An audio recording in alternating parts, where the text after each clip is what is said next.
And hello everyone, welcome to another Let's Play. This is Myrokos. And today we are going to continue the MSQ. I know I did that just the other day, if you're watching this live while it's current, but I just felt the need and desire to want to continue. So, where we left off, we had unlocked Vanguard, and we need to clear that. So, I think I'll queue up in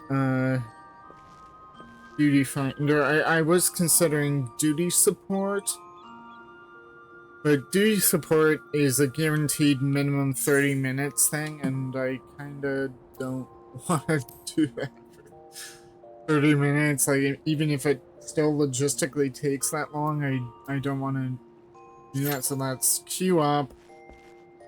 It'll be a little while, given the fact that we are doing this as DPS as opposed to healer or tank, which would be quicker, but I only have my DPS that's at this level.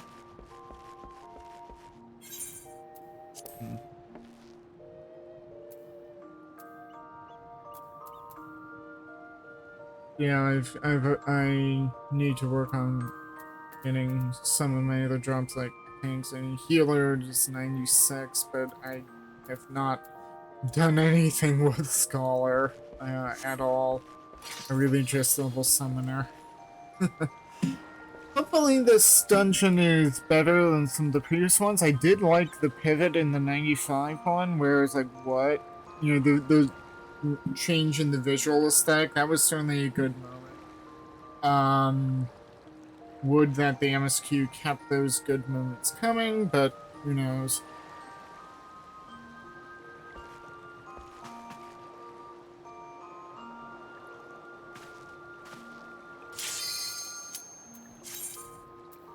Oh wait, what about my portrait? Portrait's good. Always nice.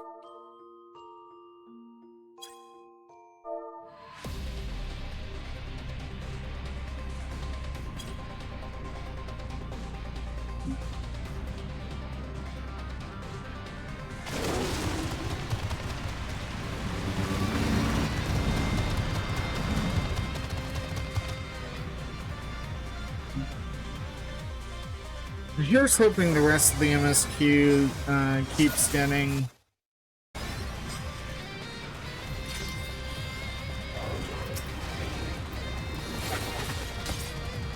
better. I'm a little sick of Wuklamat already.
And no, I will not be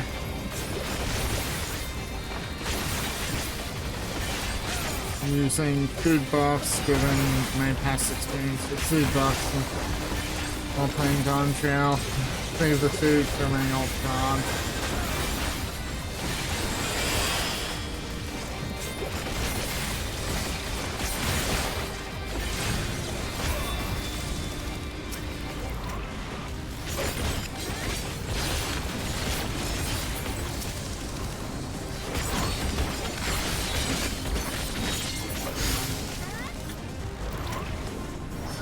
Alright, I do have more.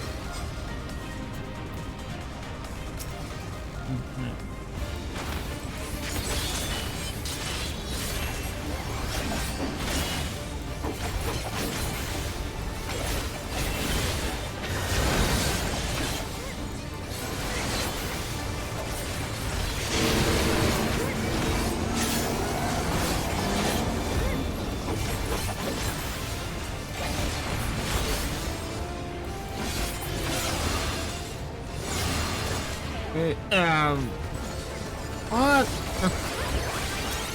Okay, not saying what. That is a large radius.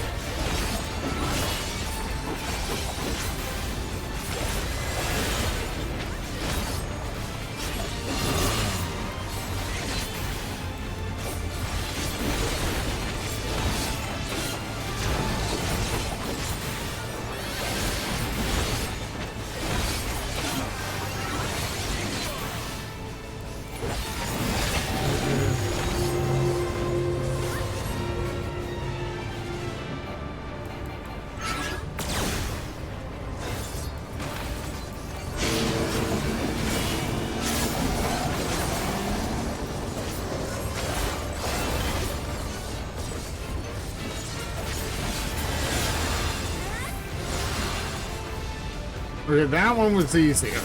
But I think that's because I noticed the pattern.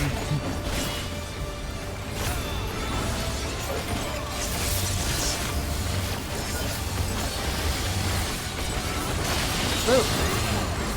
What? Oh my. That would have been a wipe on the first boss had it not been. Had I been in.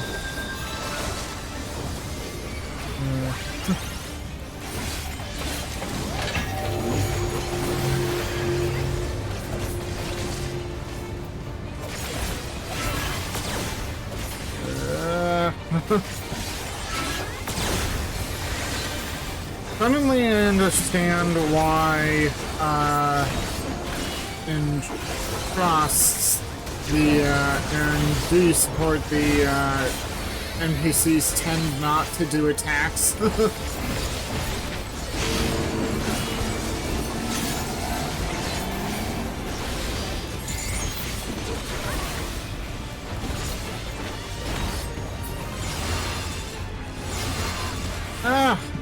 What? How do you beat that without getting hit?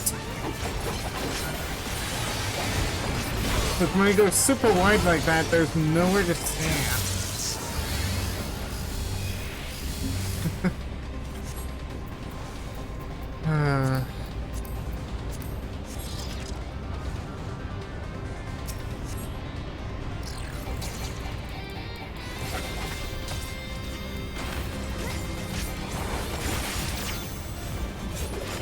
And I just threw that up.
an awkward pattern. Uh-oh.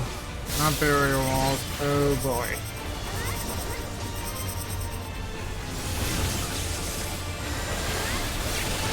Ah! God damn it! Ah!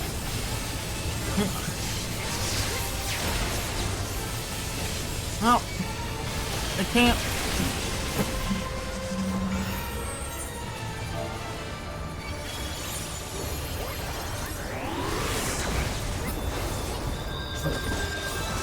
Oh!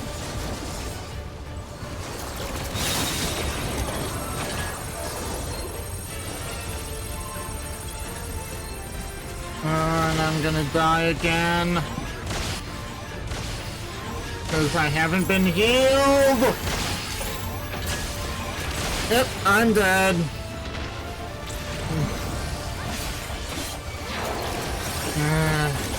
I hate this boss, I hate it.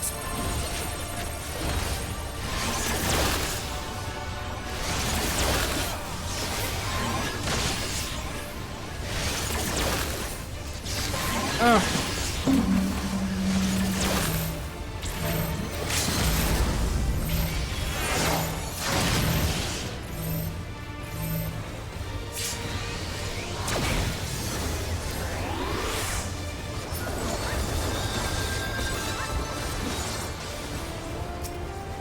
I might have raged quit this game with this dungeon if I was doing this duty support.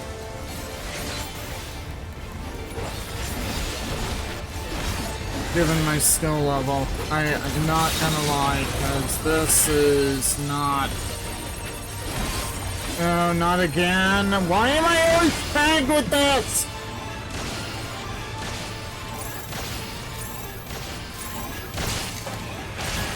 What?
Okay, let's see. Oh, we have a person here.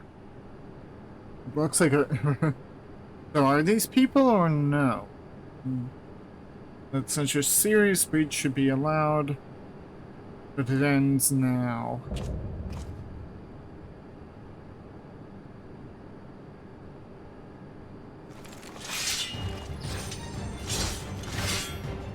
We redeem our honor with our life. So, but I thought we concluded that the soldiers were robot.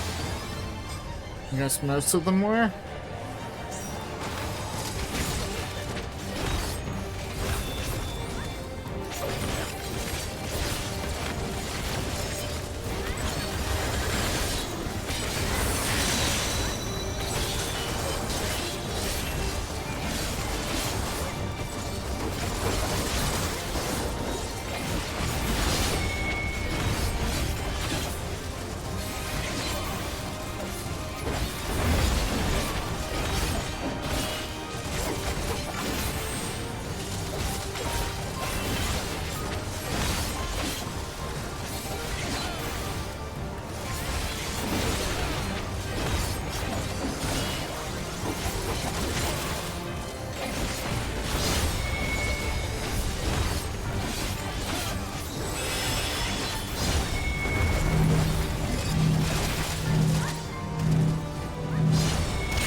Oh, Karsi comes back.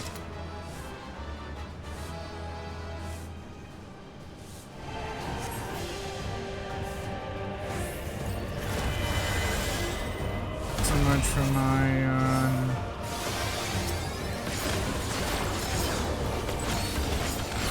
yeah.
Oh, come on!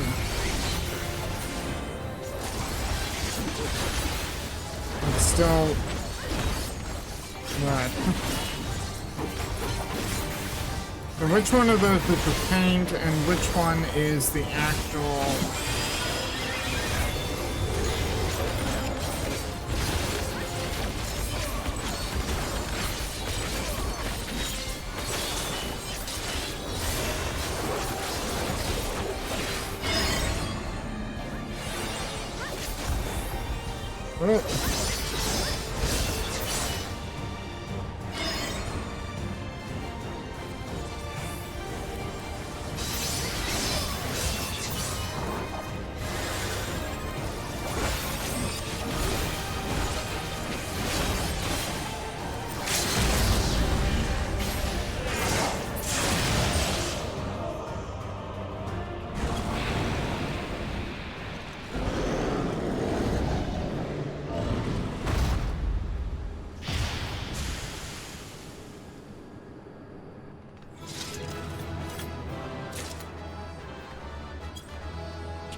Okay, so let's see. That was that transformation was most unexpected. He was more snake, but then man by the end. Yes, he was. Now to see what's inside the dome. And Wukamad is just so overwhelmed by what here. She has no words. Okay. Heritage found, instance What greeted 1. us was not the home that I had left behind. What There the? was no mistaking we had reached Yasulani. And yet, it was wholly unlike my memories. The lands of my childhood had changed beyond imagining.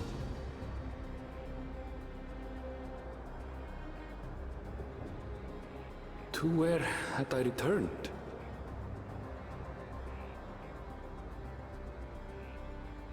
We tread on, the darkened skies above a mirror to my heart, clouded with fear and uncertainty.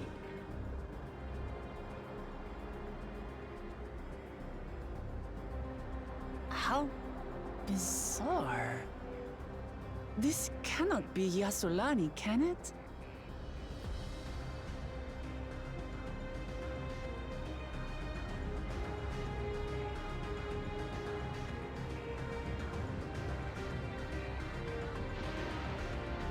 Oh.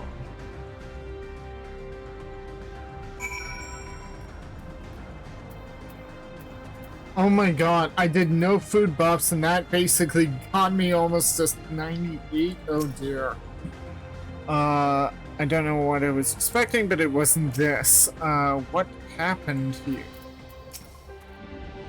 There was no sensation of passing into a different world. This couldn't be a reflection, could it? This is Yasulani? Well, we were told it was Yasulani, and we have an aetherite that looks like a Turali aetherite over there, so...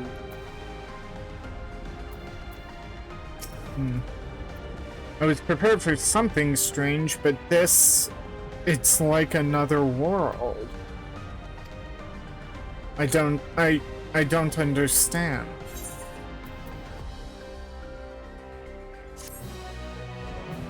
Unfortunately, well, actually, yeah. Wait a minute, let me see. My summoner is still 96. I have a bit of leveling to do on that one, but I do have my black mage, which is nearly 98. That can be a cushion. So let's see. Things keep getting stranger and stranger. Okay. The Land of Levin. But I thought that was, the Self ones. Oh well. I guess this also is technically a Land of Levin, essentially, with all the lightning here. Aaronville looks upon Yasulani in disbelief.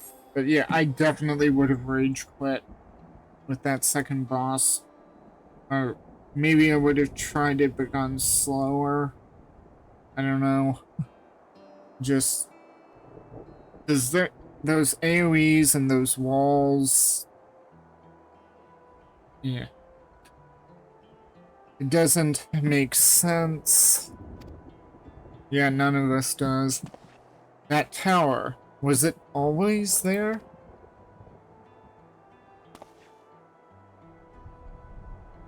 No, definitely not. Nor the wall over there.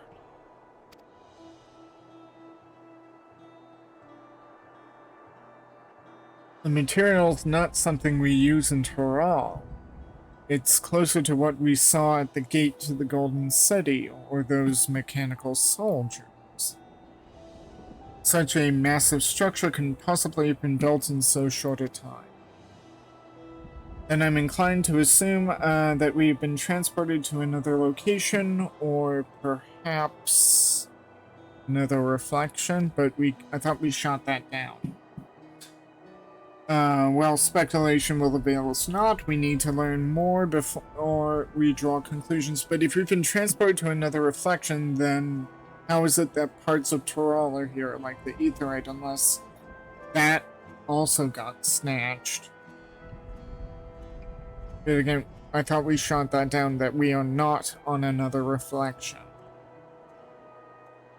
Also, there's the fact that there were the earthquakes and then the dome appeared, which, to my mind, the first thing I saw thinking that was the stories of the Crystal Tower just one day appearing on the first. That was my first thought with that, so could it be that all of this stuff came from another reflection and just came here? But then the dome just appeared, yet the way Zoral just spoke, he said something about 30 years. So we could be dealing with another reflection. Yeah, so this stuff came from another reflection and emerged in Yassilani somehow. Well, speculation will avail us not. We need to learn more before we can draw conclusions true enough.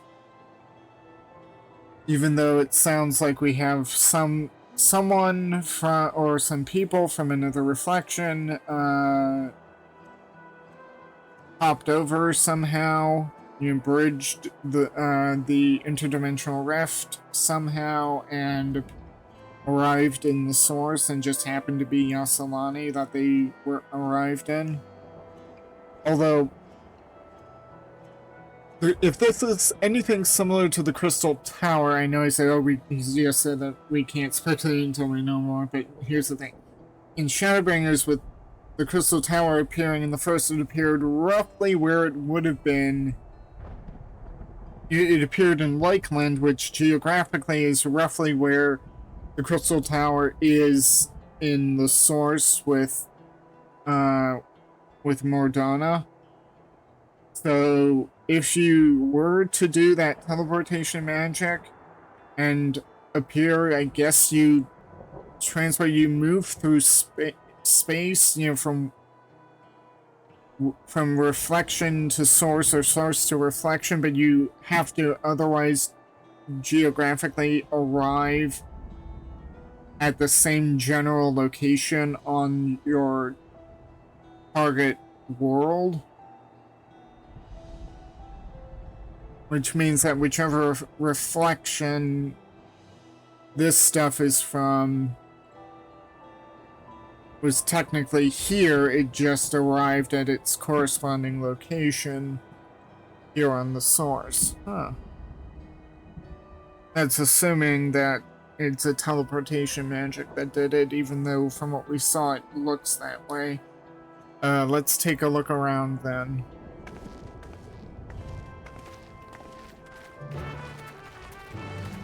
Let's see, I think I got some gear as well. That should help. Ah. Interesting. Let me just see, what does the...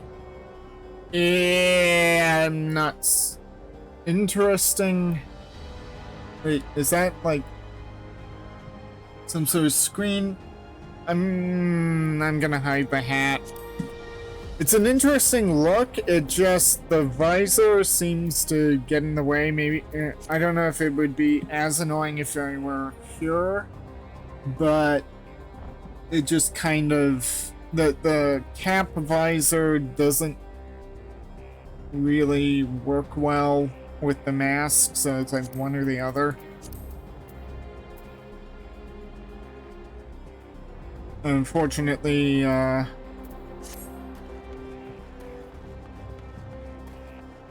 and those shoes do not go with the rest of my glam, but it's what I have.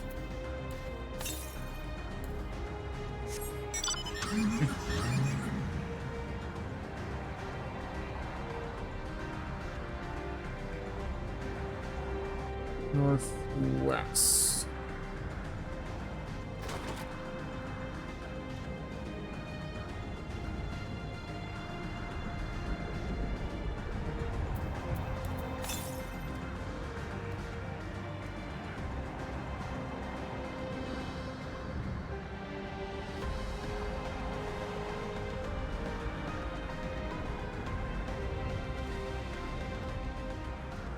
Well, let's stick. Oh, and it's evening, that's why the music changed. Yeah. This place is unnatural in a way I've never seen before. And he's already traveled to another reflection. Haven't seen anyone so far. Well, yeah, there's only wildlife out here. I recognize the lay of the land. It's definitely Yasalani, and yet... Yeah, and yet there's all this other stuff that wasn't there before. This place is isolated by the dome, yet the skies are heavy with thundercloud. The air oversaturated with lightning-aspected ether. That looks like the train station, doesn't it?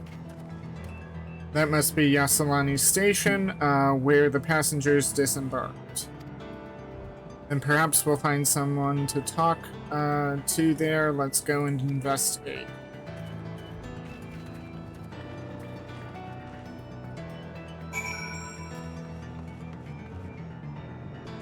Let's see, if I go to Black Mage...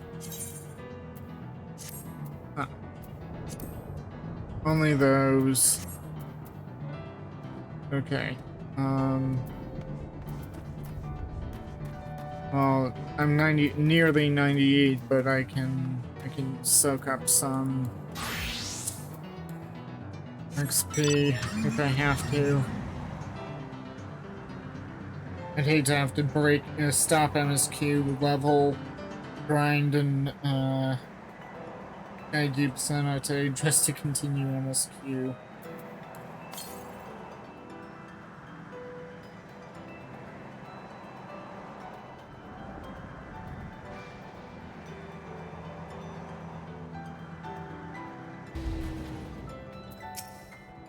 I'm pretty sure this is Yasalani Station. But from the state of it, I'd swear it was abandoned years ago. I'm not sure what to make of all this. We should look around a bit more.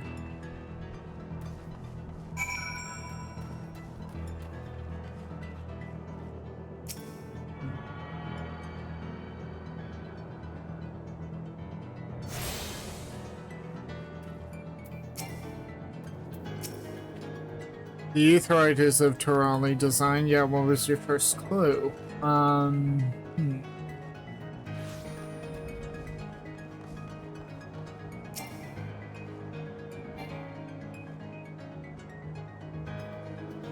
Dilapidated building.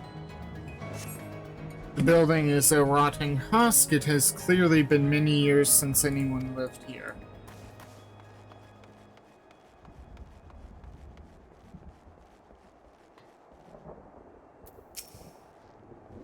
Amidst enormous alien structures, we have more familiar sights like the station.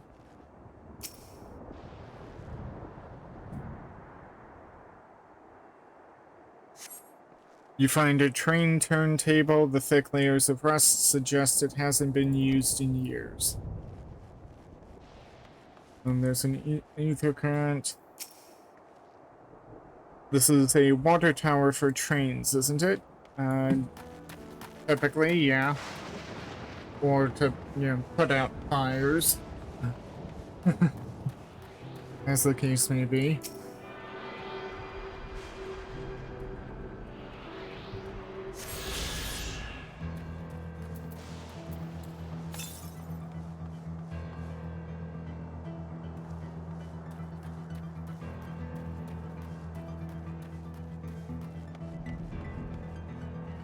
And there's Buklamat over there with a soldier just standing idle. I think this thing is broken. Clearly. That or it's on standby because there should be nothing here. Not like it's a big bustling location. The tracks are heavily rusted. It would seem they haven't been tended to for a long while.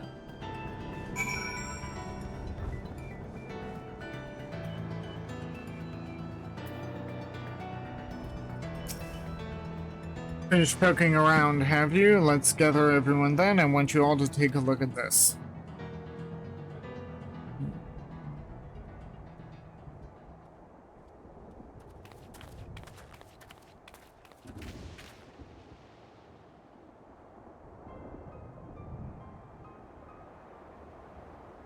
It's one of the mechanical soldiers, long since broken, apparently. And why is it still powered? And this one has eyes. It's not the triangle or diamond, whatever shape. This one has 2 eye slits. But I'd say its presence confirms this is indeed Zeralja's domain we're in. What about the rest of you? Did you learn anything?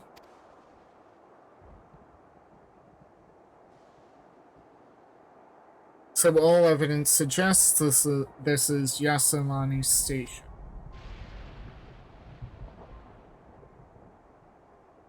And I've no doubt we're in Yasolani, but I don't understand why these buildings are so run down. They were completed barely a year ago. Well, Zeralja mentioned 30 years. If time is flowing differently compared to outside of the dome, then that would explain the deterioration. For new structures to deteriorate and enormous ones to appear in a flash, if I didn't know better, I'd say time flows differently here. Exactly. Is such a thing even possible?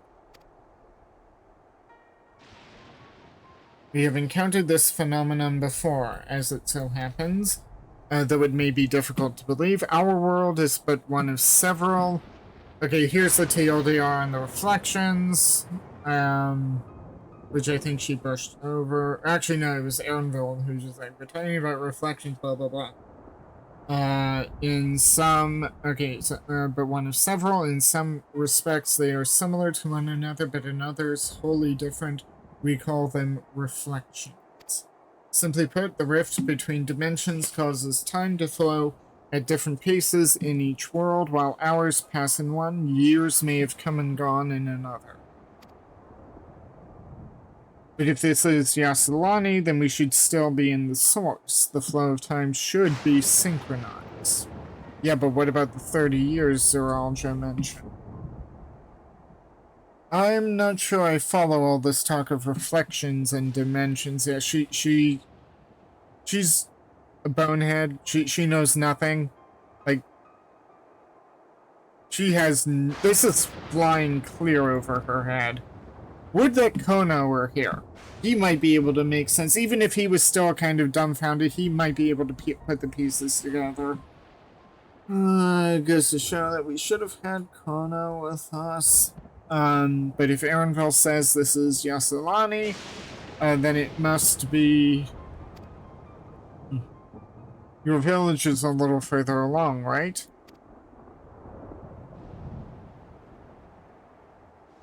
Aaronville?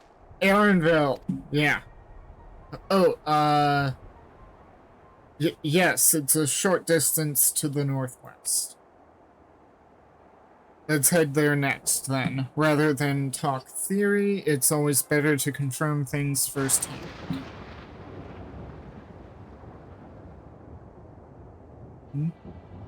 May I be of assistance? This thing is... Well, I mean, it looked like it was powered on. It's still functioning?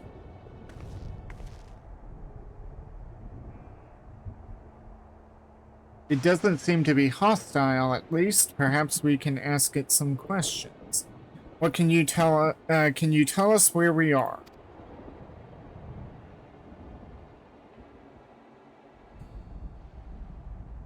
Unable to confirm credentials, please present citizen identification. Unable to confirm credentials. Confirm. Seems it's broken after all. Too strange by half. Let's leave it be and get going. We literally just fought our way through the outer wall with all this tech and this one robot freaks her out. Are those lightning rods? Probably. And power lines, presumably. I'd say telephone poles, but there's no one out here to talk to. Probably power lines. Would you accompany me for a moment? There's something I wish to investigate.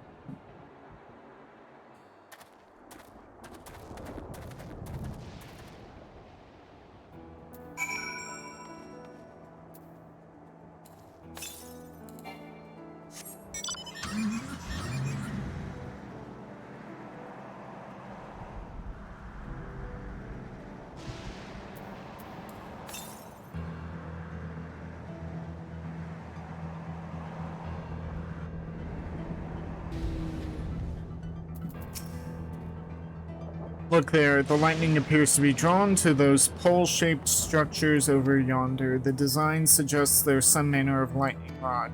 Let's go and take a closer look.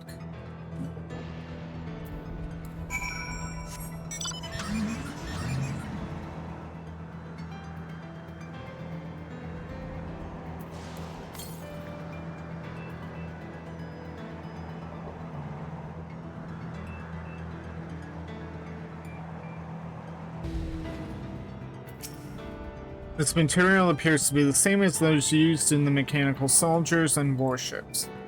On closer inspection, it appears to bear fine etchings, rather reminiscent of arcane runes. These, I suspect they're not merely decorative. I would posit it's used to harness lightning energy as lightning as a source of energy. Quite impressive technology. I'll share this observation with Ishtola for a blessing. The dome doesn't appear to interfere with one pearls. Thanks for accompanying me. Let's head to the village and find the others. Wait, how do we know it doesn't interfere with line pearls?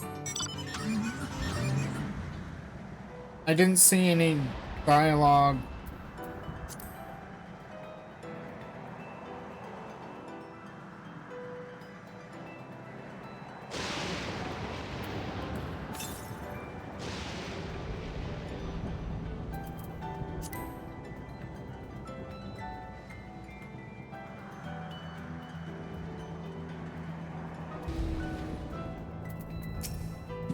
Oh, Arendelle.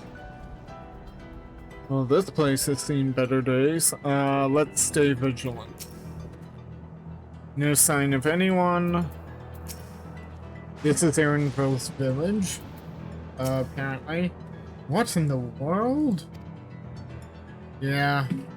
It's in ruins and no one's here.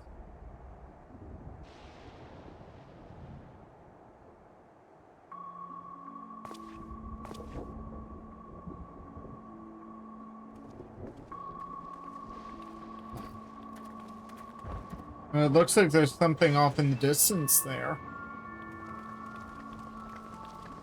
Just around the bend.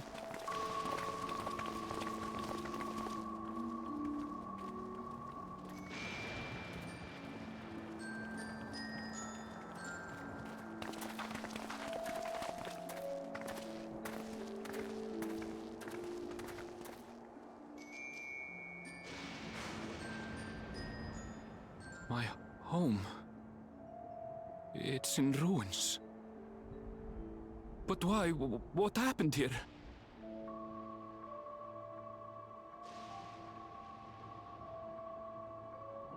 And where is everyone? I had a look in a few of the other houses, but they had clearly been abandoned. Damn it all. None of this makes sense. Excuse me? Are you looking for someone? Wait, is that the voice we heard? It's the person we saw.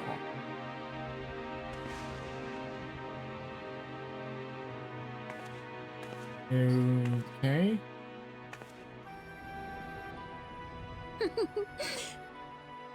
I apologize for giving you a fright. However, I did have reason to keep to the shadows. Sorolja has told me a great deal about you. Sorolja? Greetings, and welcome to the realm of Alexandria. I am Sphene, the Queen of Reason.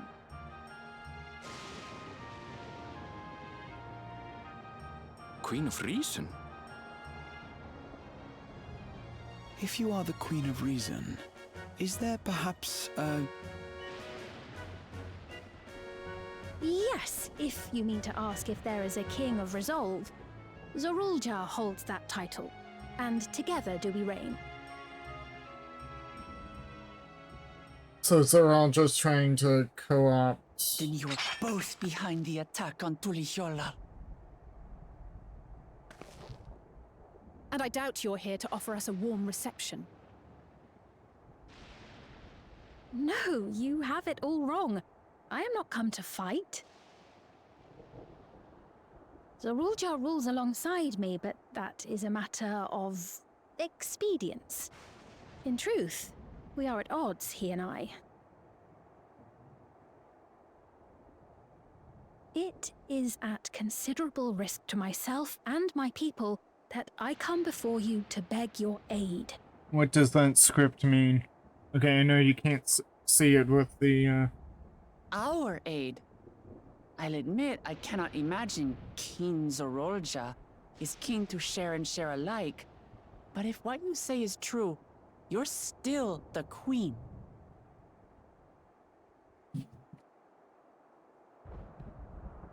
I mean, there's script here, I want... Indeed.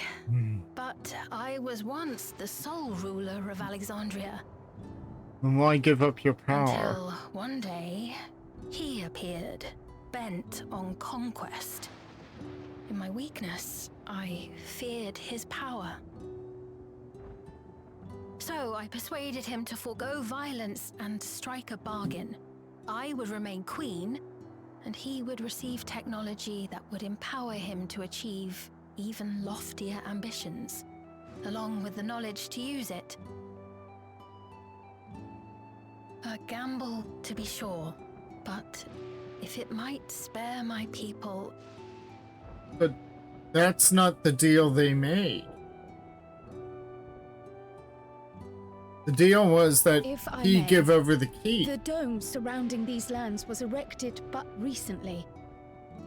How is it he was able to not only invade, but instate a new system of leadership in a mere matter of days? She's already lying to us, not you, Kyle, this Sphene.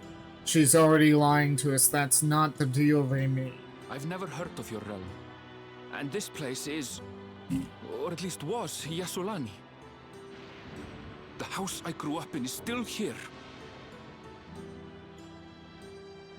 But 3 years ago, that tower and these strange contrivances weren't. Nor was our village in ruins. Where did you come from? And what happened to the people who lived here? You must know!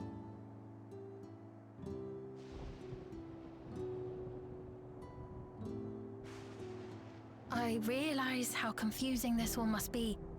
Truth be told, I don't fully understand it myself.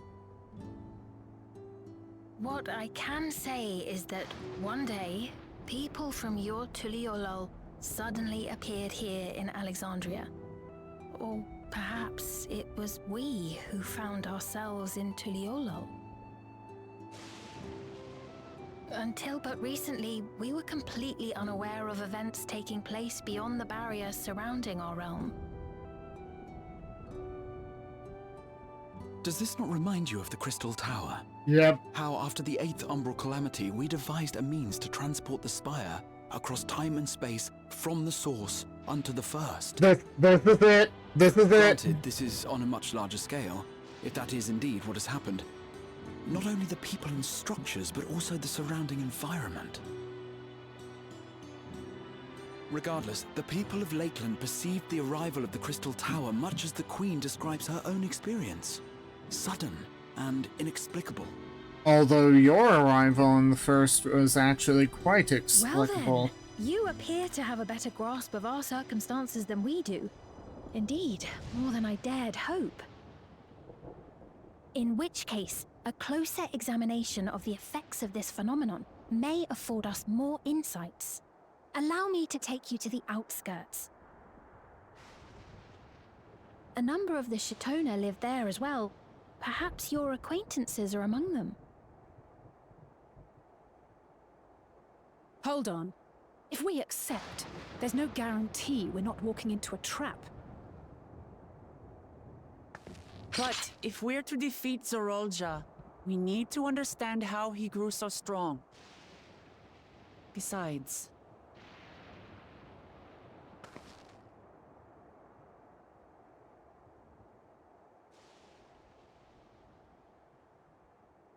Yeah, let's You're go. right. We need answers.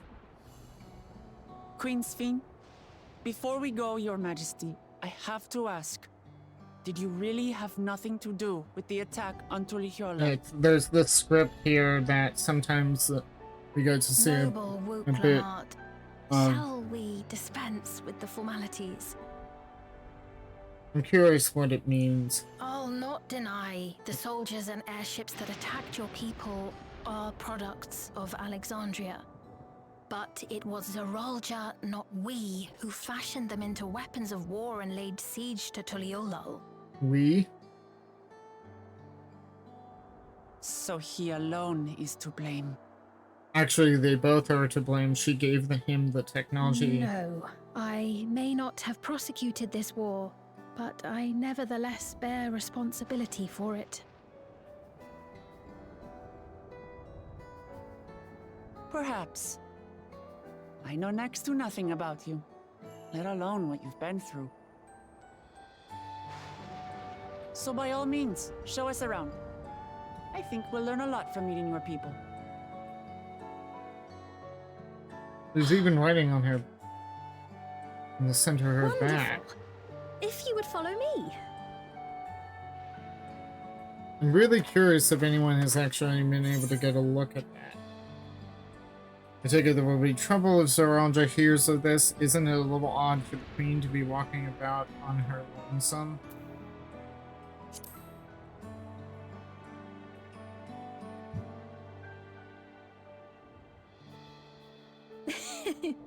Is that concern or suspicion? If things should take a turn for the worse, might I call upon your aid?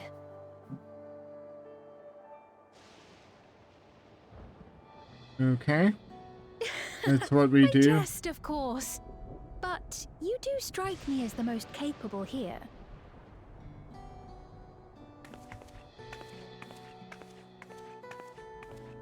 That is certainly true. Although Grahatia is also quite capable, as is Alize.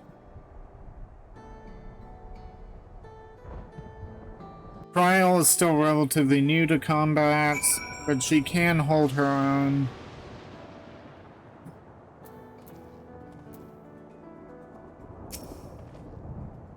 I think it goes without saying, but we're not going to trust her just like that, right? Anyway, you look at it, a mysterious girl who appears out of nowhere proclaiming herself a queen is suspicious.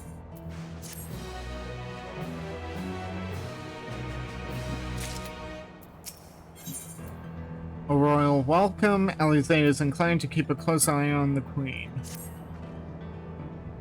We have, having established that we should be wary, we could use more information.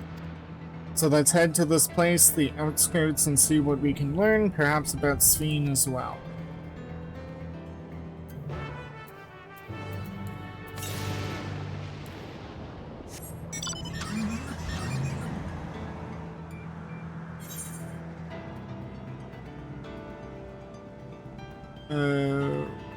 Okay, I think I need to go back.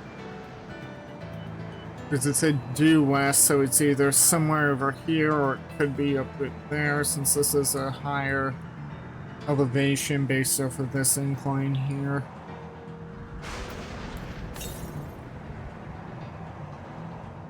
Oh yeah, it's gotta be up there.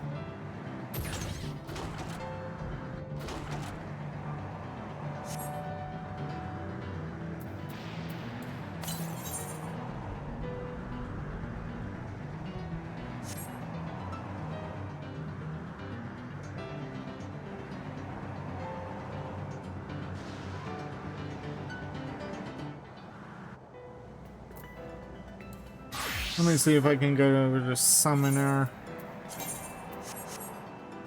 At least for this.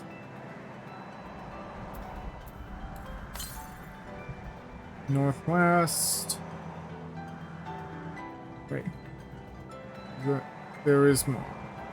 That's just a rather large looming shadow. For a second there I thought I hit a cliff.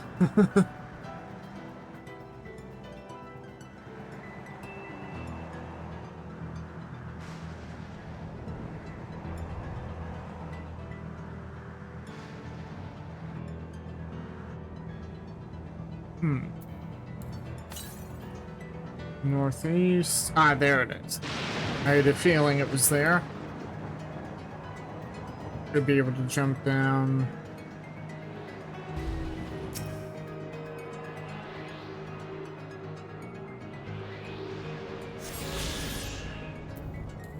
Old Town.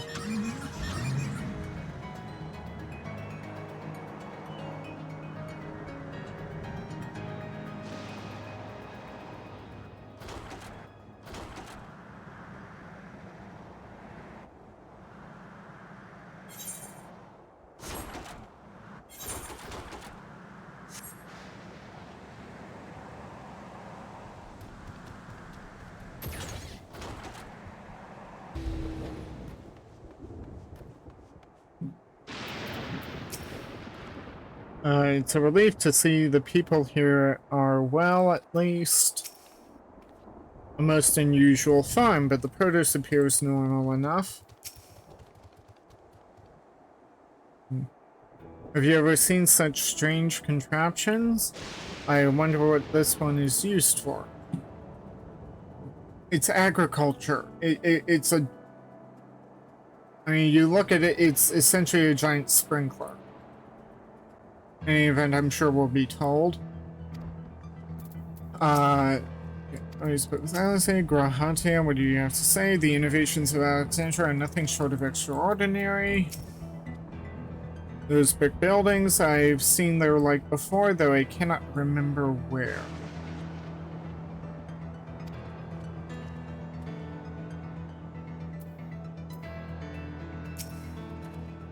I trust you have similar farming facilities in Tyrol. They're completely different from ours. I've got no idea what all those machines do. We settled on this approach after some trial and error. The Tyroli have their own methods of farming, which they wanted to continue employing. But the environment makes it challenging. There's too much rain and not enough light. Thankfully, the use of electrope has allowed us to fortify the buildings here, as well as provide what nature cannot. Electro? Electro what? Electro, she said. Electro. It's a material we use for myriad devices and applications. A topic for another time, perhaps. If you would follow me, we're nearly to the outskirts.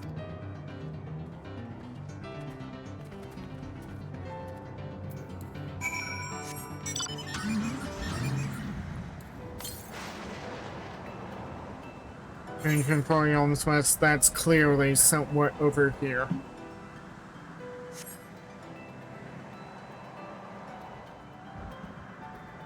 I may have to outlevel if I want to continue MSQ. I mean, granted, I've got my Black Mage that can cushion some stuff, but I don't want to overlevel too much.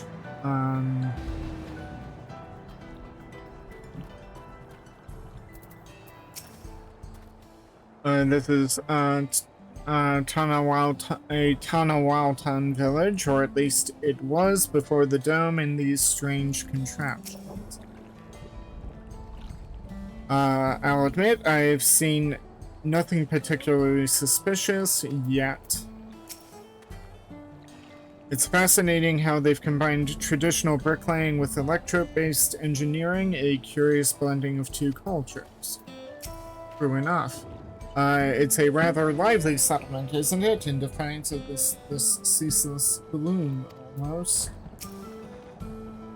It's a relief to see the people here are well. Hopefully the same can be said for everyone in Yassilani.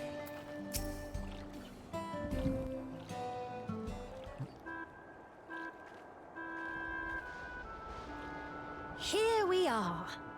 Though you'll doubtless find much of what you see in Alexandria strange, the traditional agriculture practiced in this village at least should be familiar.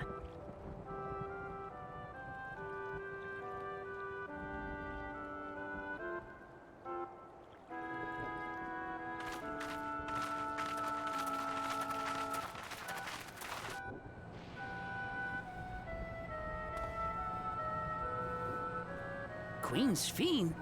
What business brings her here, I wonder? The Queen has come!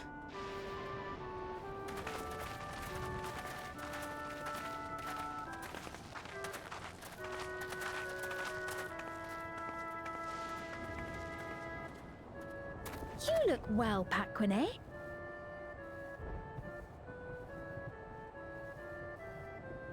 And Catogne, I see you've already taken to your new position.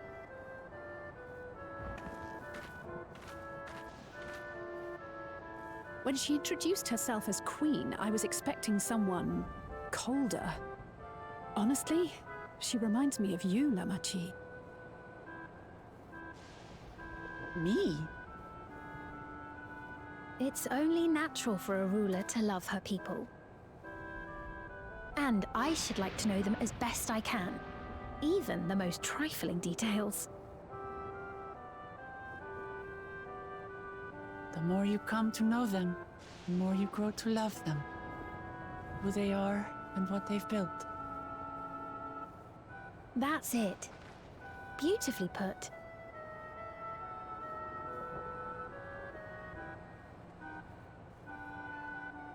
And it would appear that she is well loved in turn. Almost suspiciously so. Your Majesty, you honor us with your presence.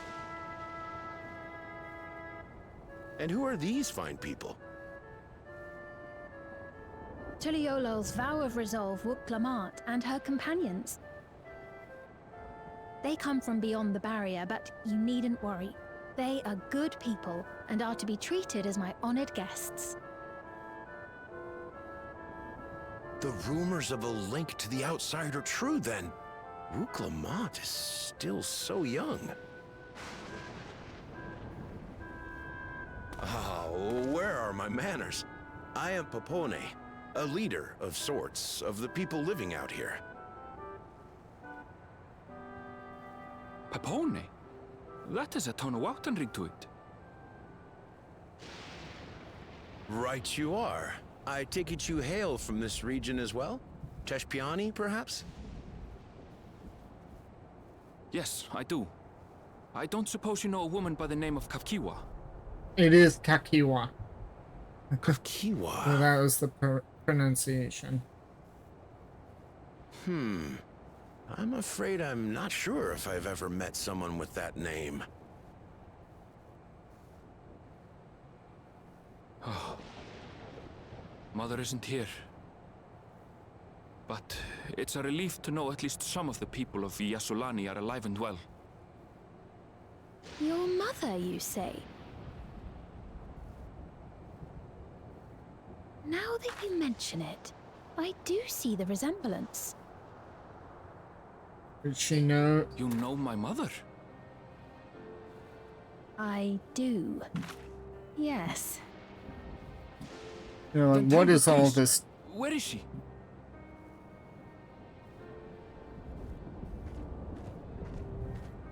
I cannot say. Not here, but I promise I will in due time. Why did she go silent as that century went by? That's rather odd. I have a question, Pepone. Do you recall what happened the day the dome first appeared? The barrier? Well, I remember fixing a shelf that had collapsed after a terrible earthquake. Then the ground began to tremble. There was a brilliant flash of light, and then... Forgive me, my recollection of it all is rather poor. You needn't push yourself, Pepone. After 30 years, no one could blame you for not remembering. 30 years? As in 30 years in the past? I mean, Zoralja himself remarked Absurd it. though it may sound, there is no doubt in my mind the events that led to the joining of our lands occurred 30 years ago. Which is not to say I understand why our perceptions of the intervening time Ooh, are so the plants radically are different. the plants we are only just sparkling. became aware of the discrepancy when Zoralja's military base was completed, and we were at last able to venture beyond the barrier. There's lightning energy in the leaves there. Interesting. I believed you long dead. To have the chance to kill you myself is an unforeseen blessing. Okay, so he didn't say 30 years. But he did seem... Okay. 30 years. Little wonder Zoralja assumed our father had already passed away. Okay. I just It's forgot not that he unlike how didn't time mention... passes differently in the First and the Source. The fluctuating space of the rift between them disrupting temporal equivalence.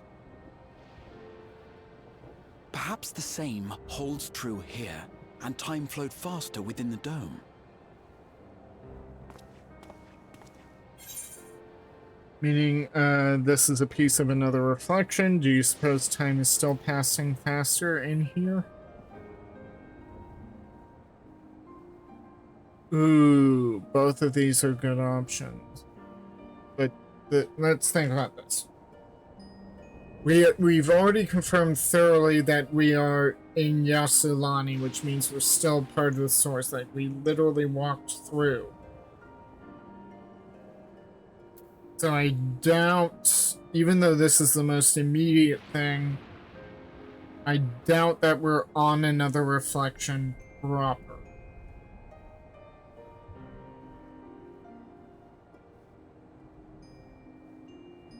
I'm gonna go with time faster because we already established we're still on the source. The question is time passing by faster here? I was able than to make outside? contact with Y'shtola not long ago via link pearl, so that shouldn't be cause for concern. And based on the Queen's account, this encampment may have come to serve as a physical bridge between the two planes, after which the dome was forced into the source's temporal flow.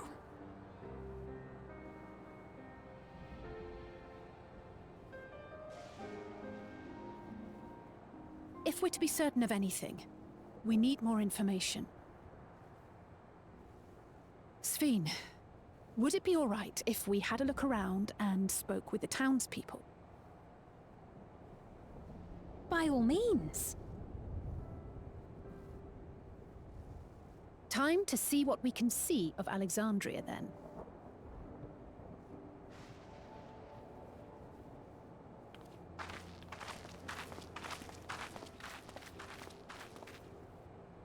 And its people.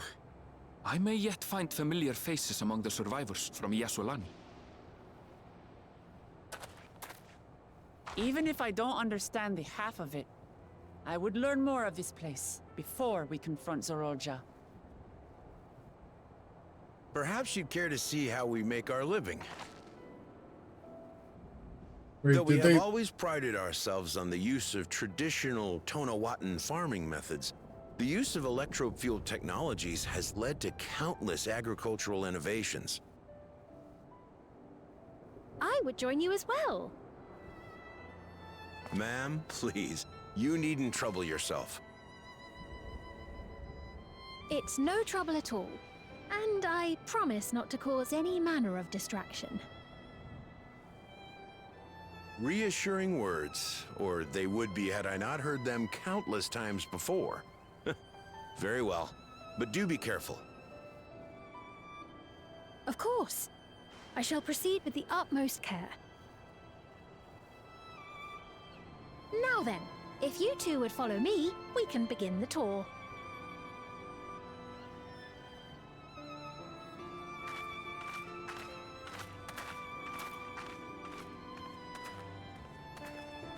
The way the townspeople... I can't say that I trust her yet, but I trust that her affection for these people is genuine. And that's enough for me. Well, that's good for you. I'm still a little suspicious. I'm curious, like, some of the people seem to walk up almost as if they were kind of zombified. Like they were, you know, entranced and had to convene around her. Yeah, I've got so much leveling to do. Oh, attune. Must attune.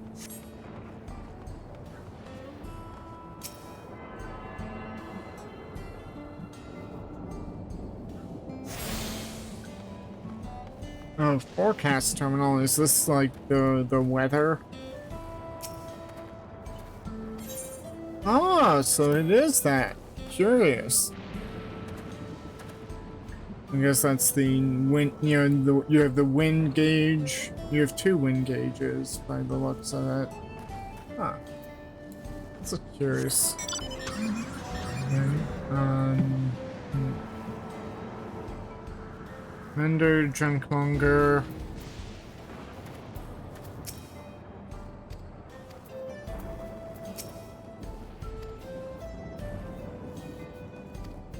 Okay.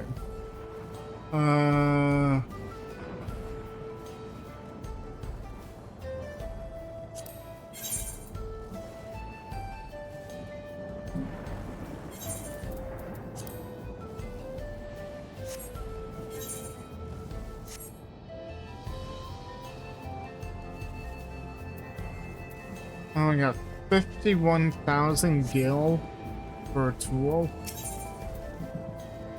That's highway robbery.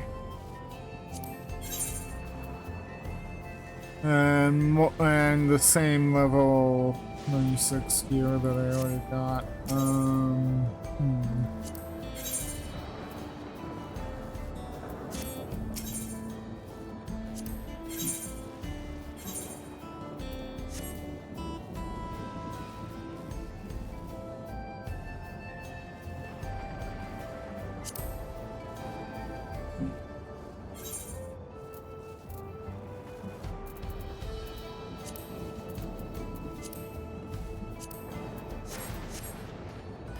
Well, let's just go to the mender then and repair, because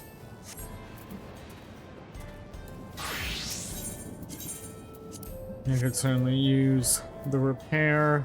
But back to Viper, and now go to Black Mage.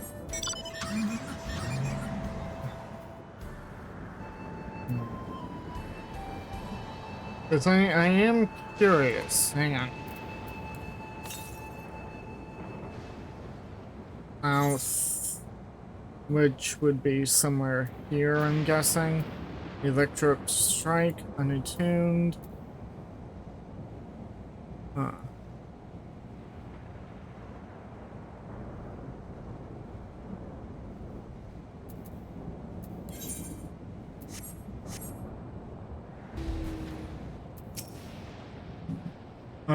Touring farmlands with the queen of another nation is not how I expected to spend my day. Yeah, but where are the others? Are there any? I want to say maybe the other NPCs are around. Sometimes they are, other times they're not.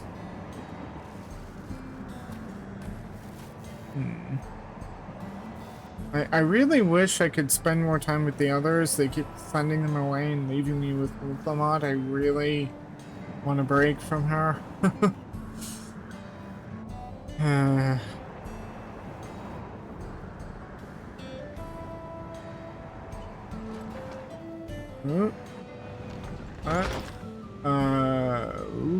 Okay.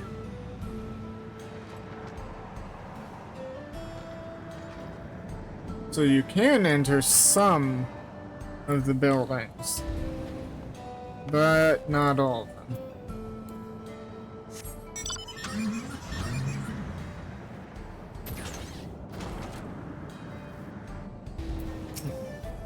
Oh, are you on a break too? We were just talking about the Halo. For years, no one was officially in charge of the place, but recently someone raised in the outskirts was given the position. Personally, I'm all for it. The Halo.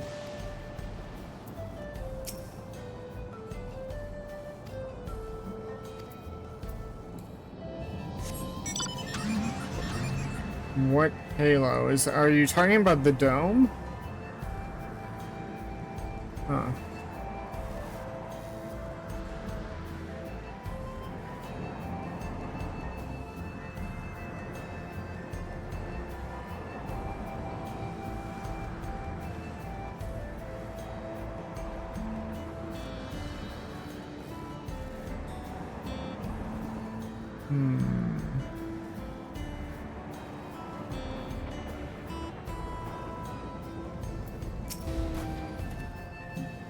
Even if it's for research purposes, there's something cannot stand being out here with all the lightning and whatnot. Only a fool would choose to live in a place like this. Hey, I mean, the locals don't mind.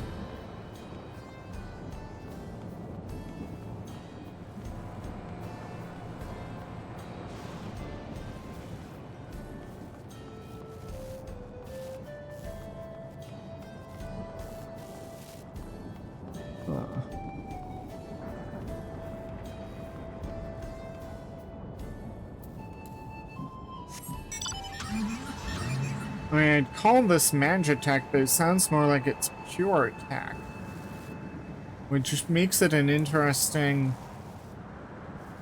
adaptation. Then again, I guess you could say Garlean technology, which is based off of Allegan technology.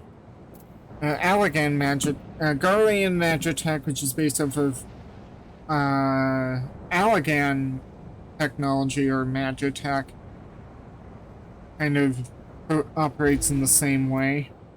I mean, look at the data feed, and all these look like are supposed to be arcane ruins. Yeah. Sorry, I get easily distracted. Electrop has done much to improve the efficiency of their farming, but hasn't replaced everything. The people wanted to preserve their old way of life, and we did not want to force ours upon them. You went to such lengths so that our cultures could coexist, even going so far as to learn our tongue. I'm sure everyone appreciated that. Communication was thankfully not an issue, for the Turali tongue is surprisingly similar to Alexandrian. Of course, there are words and phrases for which there is no equivalent, but those can be taught with minimal effort. Through mutual respect, understanding, and patience, we Alexandrians and Turali have learned a great deal from one another. Role of a hunter, gods, I wish it were me, if only I had passed the exam. Huh. They have hunters, okay. And then again, a viper is a hunter in Turali culture. But why do I get the feeling that this hunter is a little bit different? Learned a great deal from one another, and I'm sure there is much you wish to learn as well. So please, if you have questions, do not hesitate to ask.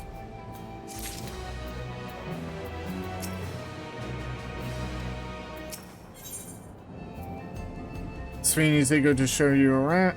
A day in the life. Green is eager to show you around.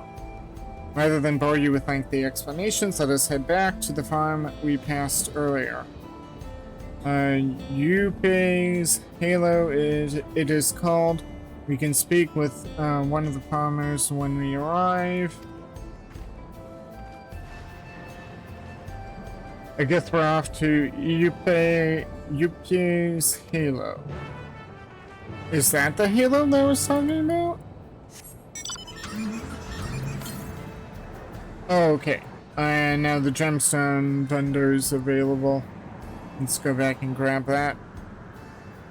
Not that I've ever really used the gemstone trader, but I have done some fates and gotten... Yeah. I have 98 gemstones.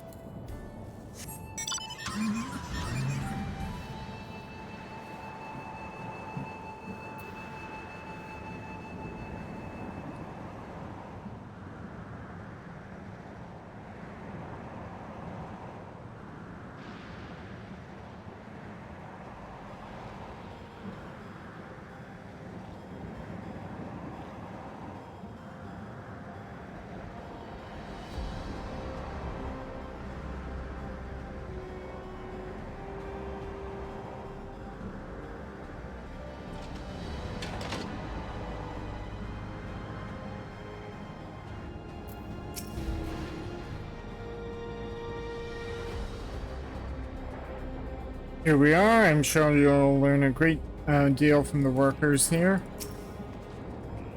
What do you suppose they keep inside the building? Probably grain, or, well, this is more of a Veronek here. Fertilizer? Maybe? Just a guess?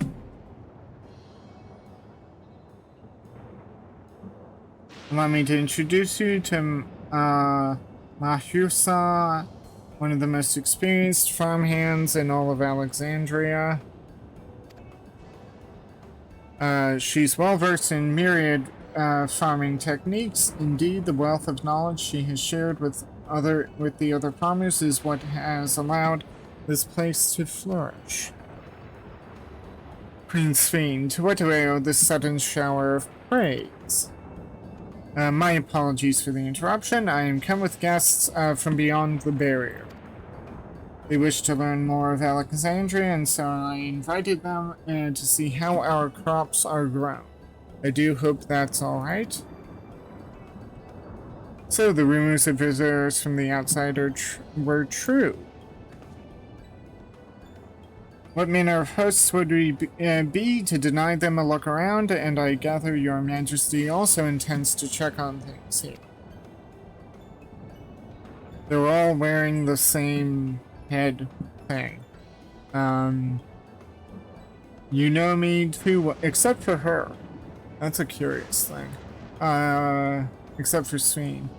You know me too well, Mahusa, Husa. I thought to seize this opportunity to see how the farms fare, and perhaps pepper them with a few questions, though I do so enjoy observing and taking part in the work too. It would appear we have her permission, so please walk the grounds to your heart's content.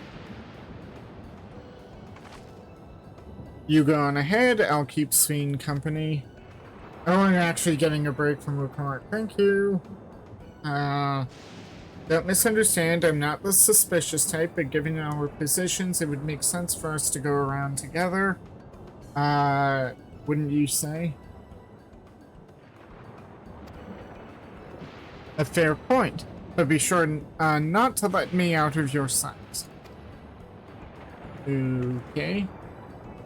I shall remain under Wuklamat's watchful eye. Pray come find us after you've seen your fill and spoken with the other farmhand.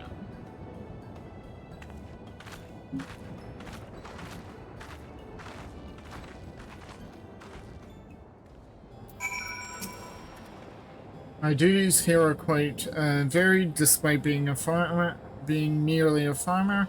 We all have to do our part if we are to prosper.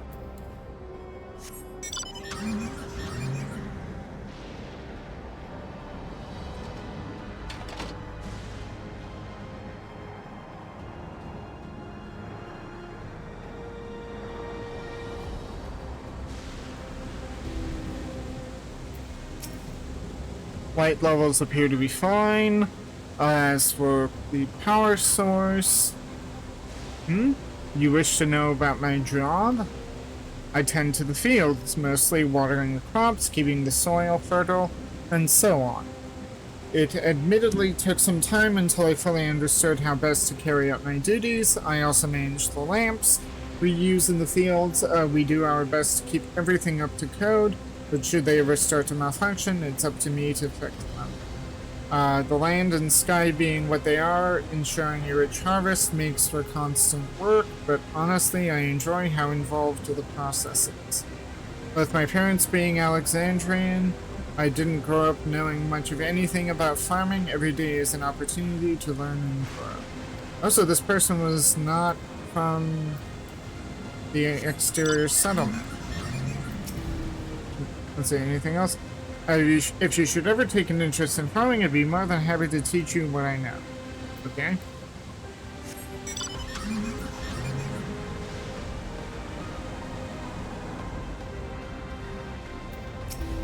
I mean, I've got a farm on my island. Oh, an unfamiliar face. I guess this is your first time on site then? An unfamiliar face. Well, this, here's the storehouse, or rather the entrance. And the real storehouse is underground, much more spacious, and equipped with a temperature regulation system to keep the harvest from spoiling. Since the entrance is so small, it's much easier to prevent wild beasts from wandering inside, which also makes it a valuable facility for breeding and raising livestock. We've even got a few beds down there for emergencies. Like if there's too much lightning and you have to take shelter, I guess. My parents often complain how Alexandrian technology and electric complicate our lives, but it's just a matter of learning how things work. Oh, so the Enoch is a Tanatawan, presumably from the settlement, and he's adapted, okay? Take my job, for instance. I'm presently overseeing the storage of harvested crops. They'll be taken up the tower for processing, and from there find their way to every dining table in Alexandria. The work is hard, I'll not deny, but I take great satisfaction in what we do. Okay. I actually live up there. It's only for work that I come down to the outskirts. Oh! So he's someone from here. His parents chose to move up into the city. They're struggling to cope. He's gotten used to it and now comes up here. So, that's interesting. Anyone else? Nope.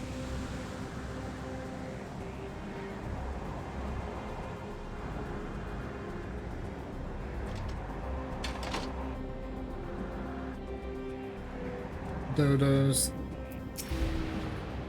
Okay, they're saying that you and yours are visitors from beyond the barrier. That's true? Yep. So it is, which means we're connected to the outside world again. Not that I have a desire to leave, mind you. I'm quite content with life here in Alexandria. But setting that aside, you're here to observe our work, right? As you can see, I'm in charge of livestock. Here at EUPA's Halo, we produce not only fruits and vegetables, but also meat, poultry, and eggs. Tending the animals is an absolute joy, but I have to be careful not to grow attached. It's always a little sad when they're shipped off, but a job is a job. Well, I need to get back to it, but it was nice talking to you. Please give my regards to the Queen.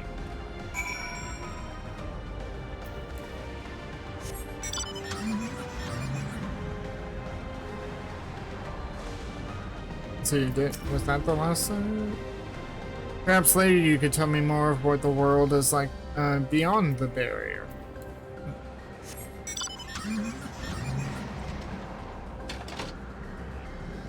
I have to admit, I like the music here. The music this expansion has been phenomenal. all around.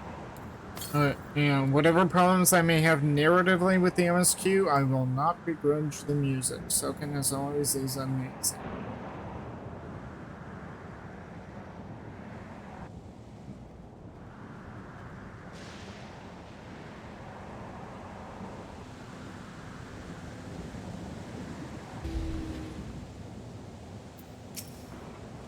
It's a shame Kona's not here to see all these bizarre contraptions. Exactly my point. If Kona should be here, he would satisfy the position of leader of a nation, but be able to actually get a handle of things. Instead of Luklamat, who literally knows nothing.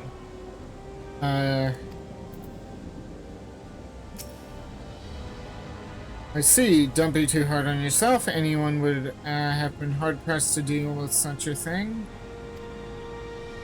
Oh, welcome back. My apologies for failing to notice your return. I'm standing right in front of you. I gather you've had your fellows speaking with farmers, then let us return to Mahusa.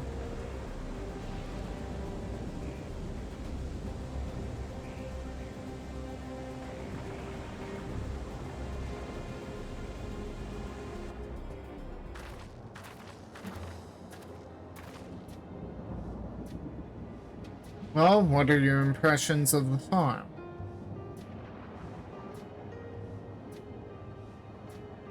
Now that's an interesting music choice.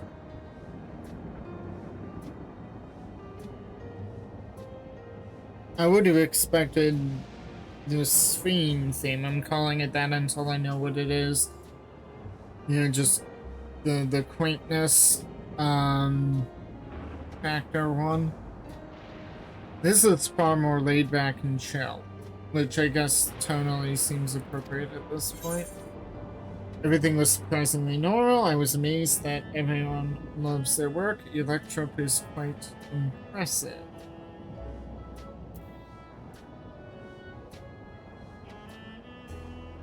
They do seem to love their work. Everyone was surprised. Everything was surprisingly normal.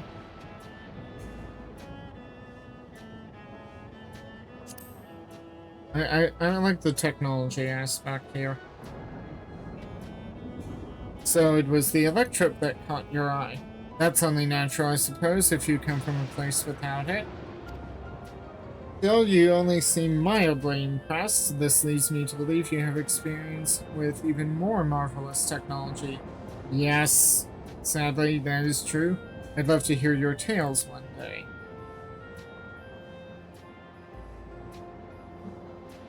And what do you think of our little poor Lamachi? She's already taken to calling her Lamachi? Huh? What did you call me? Was that inappropriate? My apologies, I heard the others call you by that name and I thought... No, it's fine. As I said before, we've no need for titles and formalities.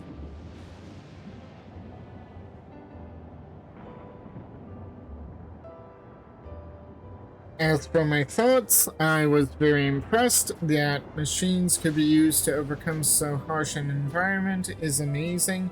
I have never seen anything like it.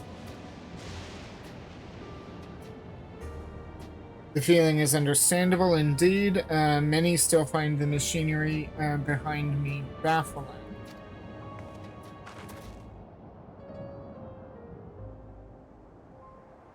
It's a system that controls the distribution of water for the fields and livestock. It's been acting up lately, though.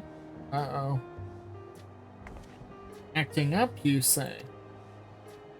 You needn't worry, my queen. It happens fairly often. Put simply, it's taken in water that's had a strong lightning strike. We think some creatures have become charged up with the energy, and they're releasing it into the river we use as a source. The system would return to normal if the creatures were dealt with, but I'm reluctant to beg it of the army. Oh gee, Isn't it convenient that we are here? We could take care of it if you'd like.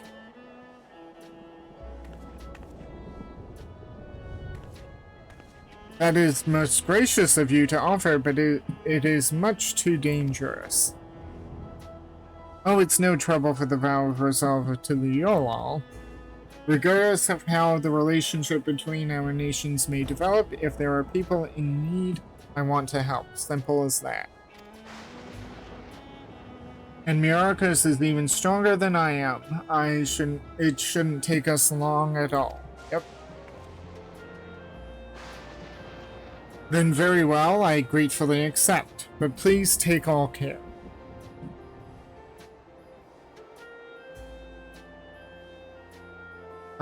This ought to go even faster if you and I search for lightning-charged fiends on our own. Good hunting. She's certainly tonally... Wuklamut has certainly tonally changed. Though I'm just waiting for the next slip and, you know, essentially the regress.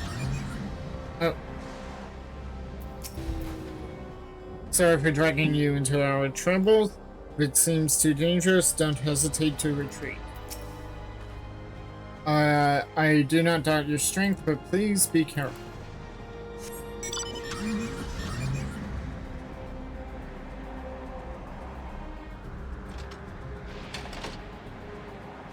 It looks up, and here's the river.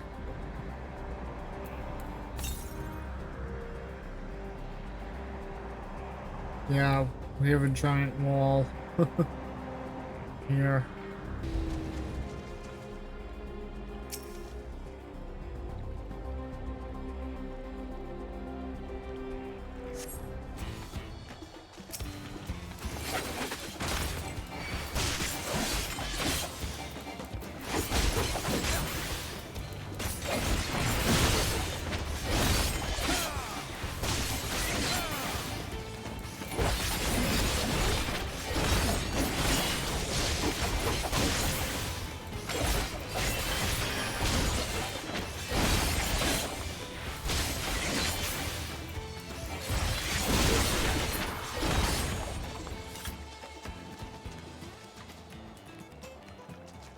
I'm actually kind of curious. This looks like a good fishing hole.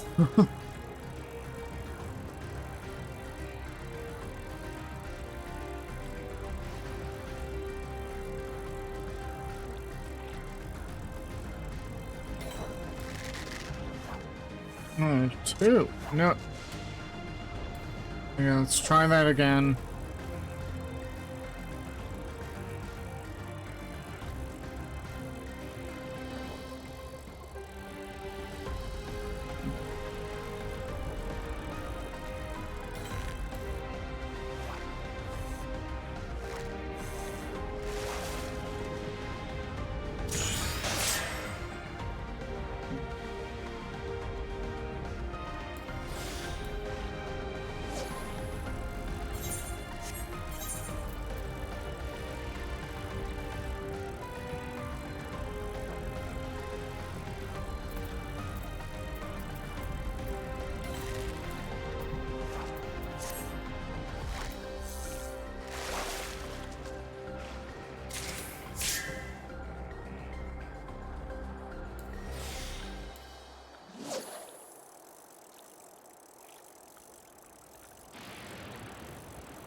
Let's see if I can get a third distinct one.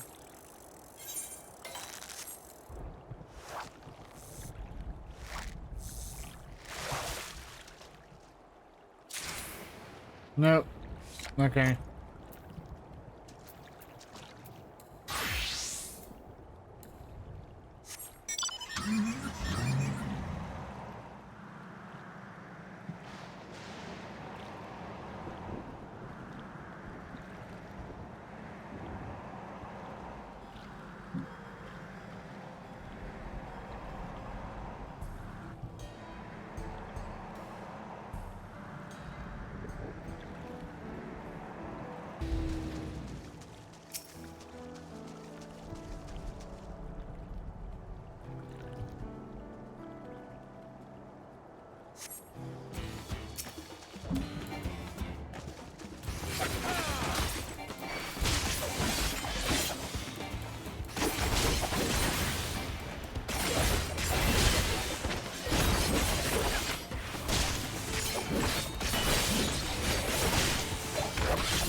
Yeah, I'm going to be, over-leveled.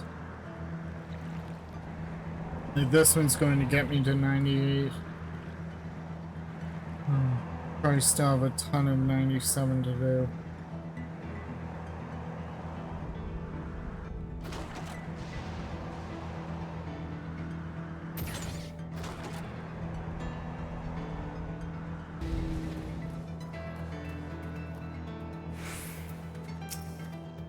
Wow, you really are strong. Yep.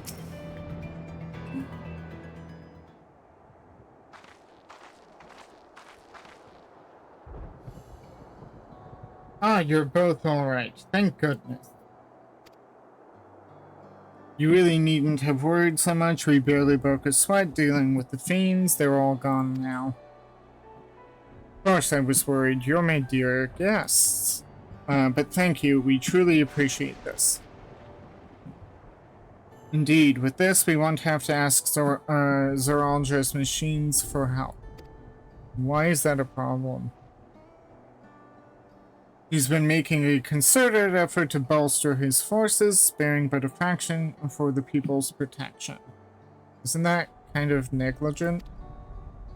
He thinks nothing of our safety, unlike Queen Sween. That's enough, Mahusa. If you have grievances, I will hear them later. But to speak of the king now, doesn't she say she likes to hear every trivial detail?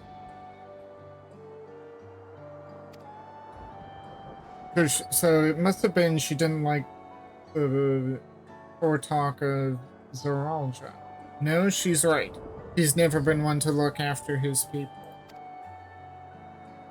Anyway, thanks for letting us tour the farm. The folk here are delightful, and it was a pleasure to meet you. You couldn't have favored us with more uplifting words. My people are my pride and joy. And you never fail to let us know, nor how much you care. Of course, you're my precious family. All of you. Family, you say. Precious family at that. That is... She must truly, truly care about them. And being a leader, yeah, she's got to be somewhat removed, but you do have to care. It's like, if she was queen before, didn't she have a... Wasn't there a royal family? Like, didn't she have anyone else with her, or was it just her as sole ruler? You seem a good sort, Sveen, I'll admit. That I'll admit. But you'll forgive me if I'm not ready to lower my guard for the enemy queen just yet. For you to be called that, I dread to imagine what villainy your majesty has committed. Come now, this is no laughing matter.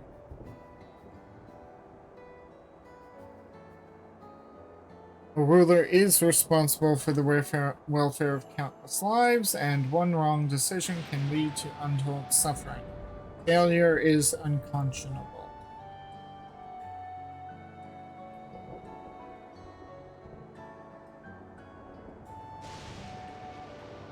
Now I believe that we are done with the farm. Let us move on, shall we?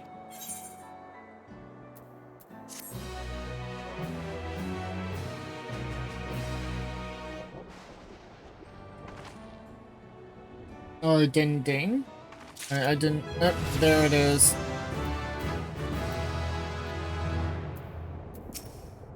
Zoralja, you bastard. My apologies for laughing earlier. Your friend painted an image so far removed from the Sveen we know, I couldn't help myself. On the cloud. Sveen would take you back to the outskirts. Perhaps we should head back to the outskirts. I dare say your friends will also have returned by now. My thanks again for dealing with the fiends. Come and visit us anytime. That's kind of them. So, like everyone, I have the utmost admiration and respect the Queen's feet.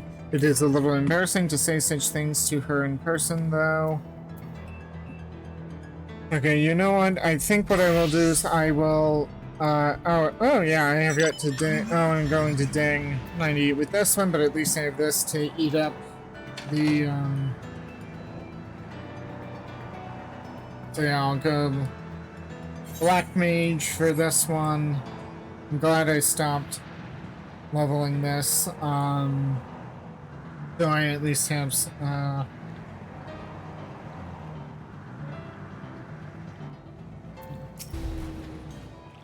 could have offered to drive. There's so much of Alexandria I would love to show you. Do you hear that? Hear what? You mean the thunder?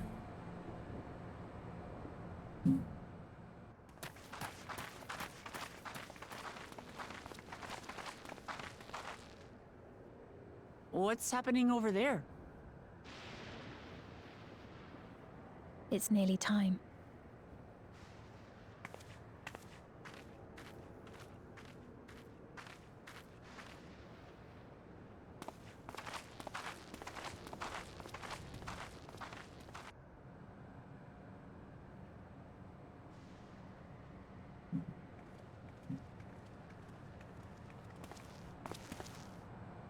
I'm glad you could make it.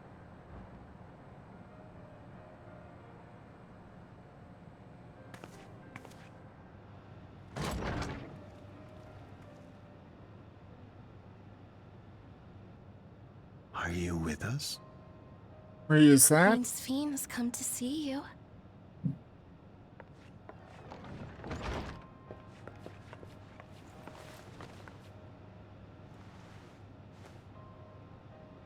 We're here, Namika. Everything is going to be all right. Namika? Namika?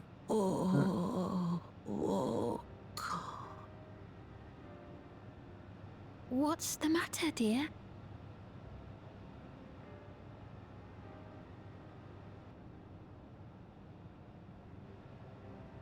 Yep, that's her. That's the bracelet. It can't be.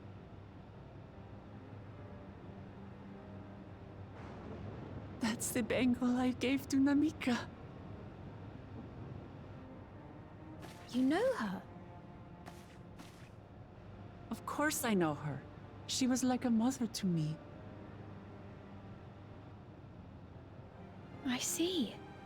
She was always willing to lend a kindly ear to others, but rarely did she ever speak of herself. Is it really you? She must have arrived shortly before the barrier manifested. For us, it was perhaps days, but for her... Namika, it's me! Wuklamat!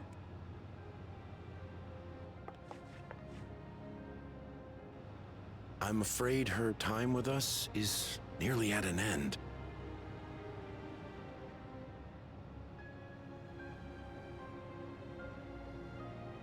Has she no more soul cells? She always used hers sparingly, but at her age, it wouldn't make a difference.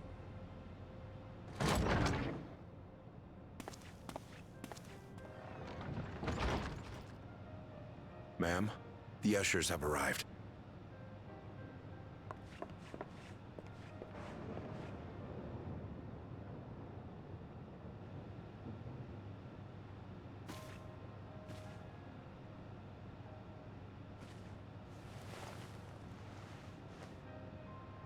Thank you, Namika, for your many years of friendship. Take comfort in the knowledge that this is not the end. Be not afraid. Your memory will live on, in us.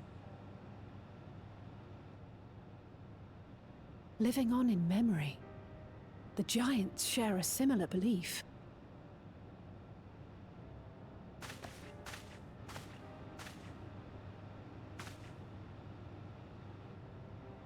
Wait! Where are you taking her? Worry not. She is being escorted to a medical facility in the tower. There, we will ease her burden. I had hoped to make arrangements for her sooner, but she wished to remain here for as long as possible. I could not bring myself to refuse her.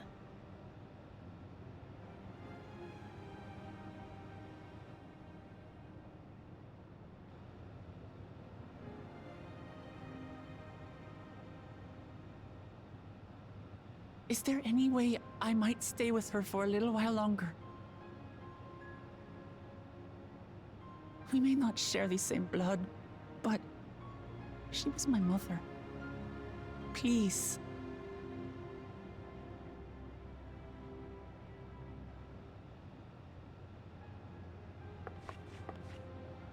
Let us give them some time alone.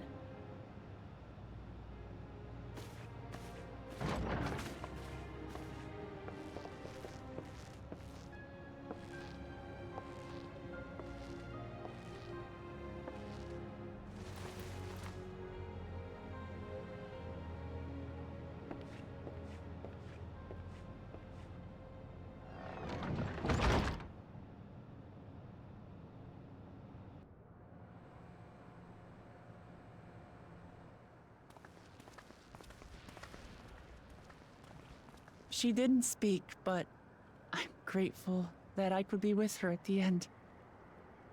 Thank you. It's not the end.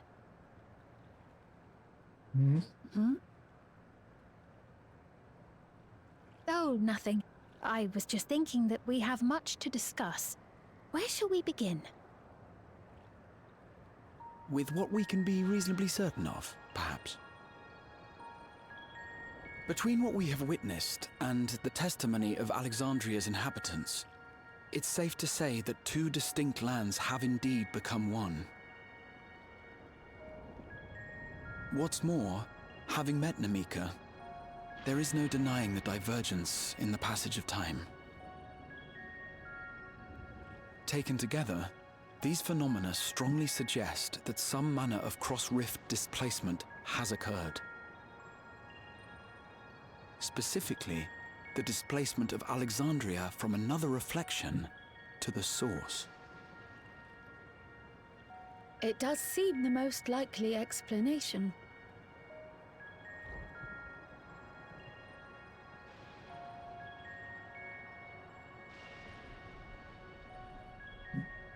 What perplexes me, however, is the scale of said displacement.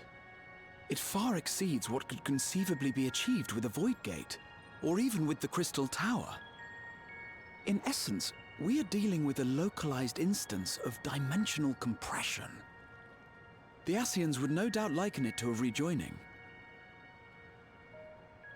Which invites the question, how was such a feat accomplished?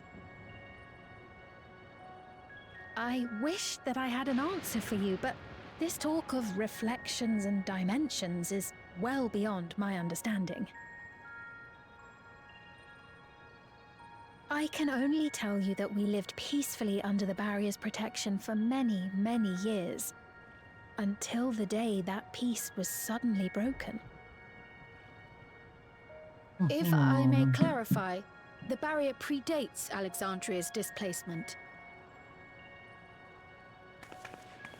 By several hundred years, yes. To when the continent we call home was ravaged by a devastating cataclysm. The barrier was erected to isolate us from the surrounding land's noxious influence. I see. And it was only later that it was whisked away, along with its contents, by means unknown. In other words, Sven's as lost as the rest of us, right? The Alexandrians didn't mean to end up in Tural. Or did they? There's something had to... She's hesitating. They did intend... She did intend... Ah, but of course, our next stop ought to be Everkeep. That tower over yonder. She did intend to come Once here. you have been registered as my guests, you will have access to Solution 9 and its residential district, where you will doubtless gain invaluable insight into Alexandria's state of affairs. Unfortunately, I cannot take you directly to where Zorolja resides. That you'd let us in it all goes a long way toward proving you're not content to let Zorolja do as he pleases. But we're not talking about a simple difference of opinion here. I've come to avenge my father. And to do so, I intend to take Zorolja's life. Are you willing to stand by and allow Alexandria's king to be slain? A fair question. Permit me to answer it thus. My people come first. Their welfare is paramount. I will do everything in my power to keep them from harm.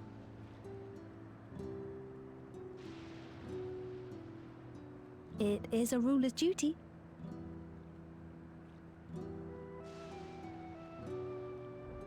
Now, I am off to register you at Everkeep. It may take some time, but you shall find the entrance open to you in due course. Oh, and ere I forget, your mother, Kafkiwa, you might try the Thunder Yards to the east. The Thunder Yards? Is that where she is? I'm afraid I can say no more than that.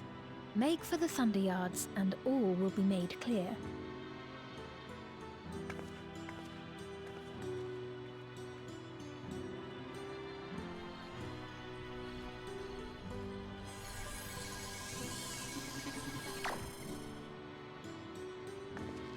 It's not as if we have other pressing business.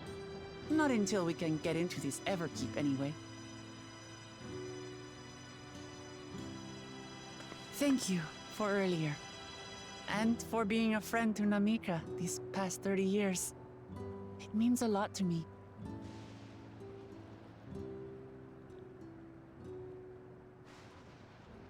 Namika? I'm sorry, but I don't know who you mean. What?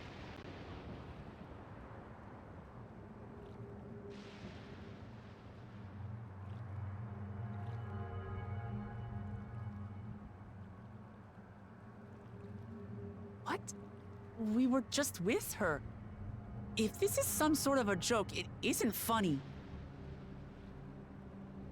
I don't mean to give offense, but I honestly have no idea who you are talking about. I'm sorry. How can you not know who she is? You're in charge here. She was under your care. Then in all likelihood, my memories of her have been stored in the cloud.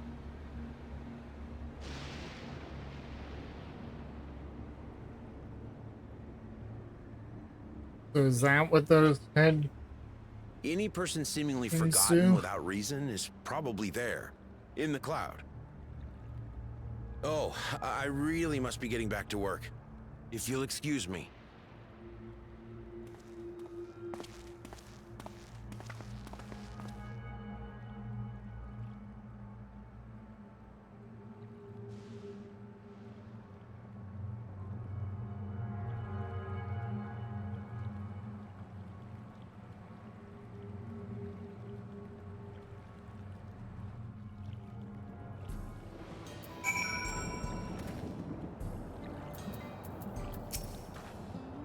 This is very unsettling. Indeed it is. We'll see how it is with the other people. As far as I could tell, Papone genuinely had no recollection of Namika. I've never seen nor heard of anything like this before. What's going on? How could Papone suddenly forget about Namika? It's as if he never knew her. At the same, well, he said that his memories were stored in the cloud, which means they still exist. He's just not conscious of them. It's still odd that they're doing that. Why would they do that even? Did the same thing have happened to the others as well, I wonder? Probably. It's focused on the thing on their head, so everybody wearing one of those likely would have forgotten as well. There's only one way to find out. Let's make inquiries about Namika and Namika in the area. We can reconvene afterwards at the Ether.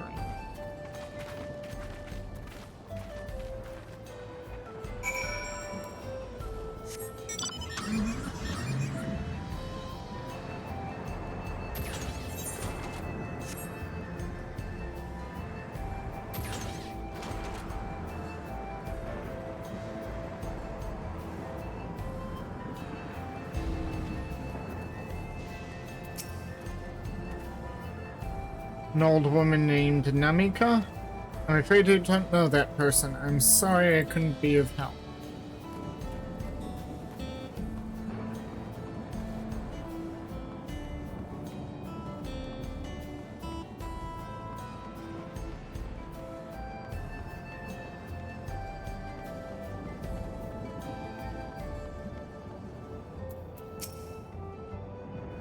What's that? Do I know a Namika? Never met anyone by that name, and I've worked at the outskirts for a good while now. If she'd spent time here, I would remember. Yeah, none of them remember. They all got, Control Alt deleted.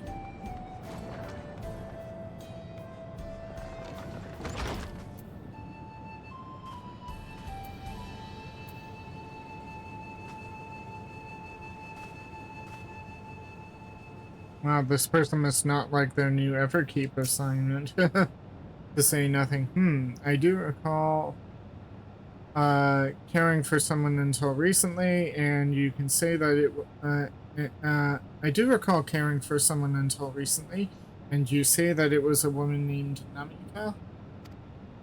Well, I can't say for certain if it was her. I wouldn't worry. I'm sure she's just been taken up to the cloud. It's not common, but it does happen from time to time.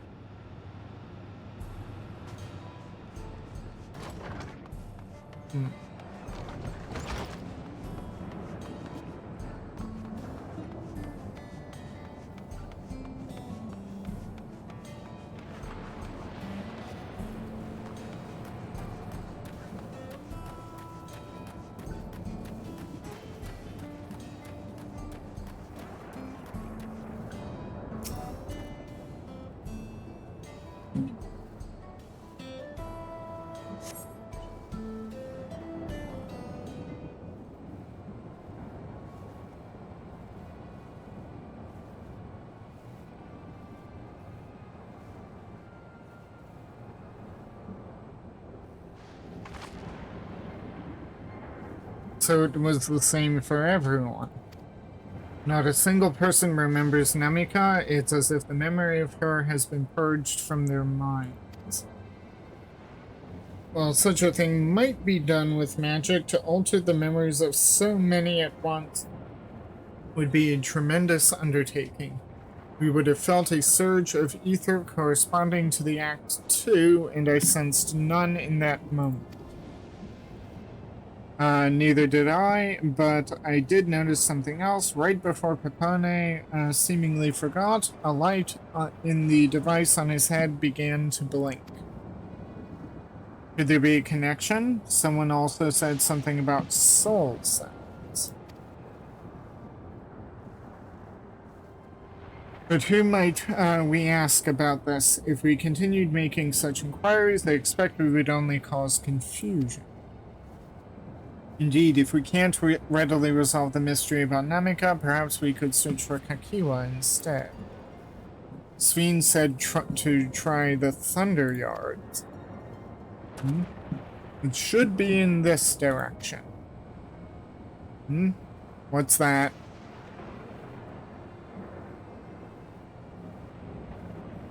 Is that a USB thingy?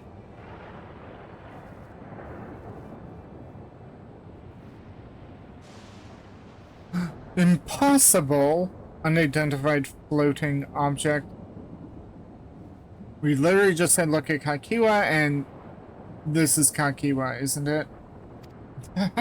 Look for Kakiwa, and Kakiwa found us. But why is she an unidentified floating object? Unless she's dead. But if she's dead, how can she be in a USB stick? A floating USB stick or whatever. A floating Terabee. A floating television head. Another kind of mechanical soldier? It looks dangerous. We better destroy it.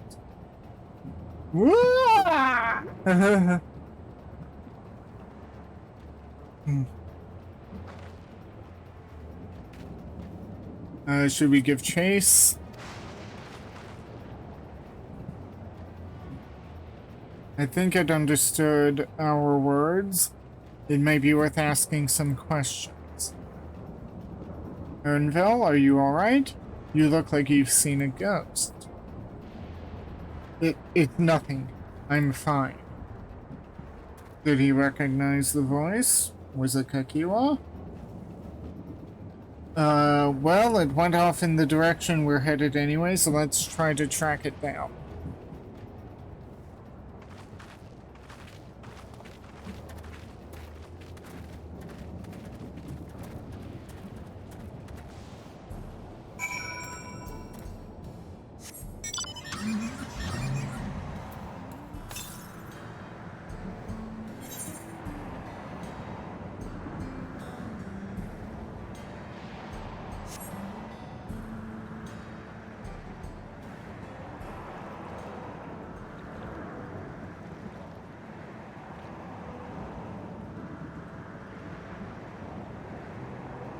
Nope.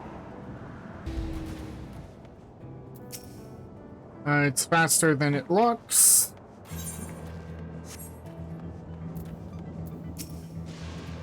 I do not see it. Well, if we follow the road, get back on the road. Hello, Kyle. No sign of it over here. Yarnville, let me guess, it went up the road there. That voice, could it be? It's Kakiwa. It's Kakiwa. It's her. And either she's using it alive but using it remotely, or more likely, she's dead. But then, why wouldn't Sven tell us if she's dead?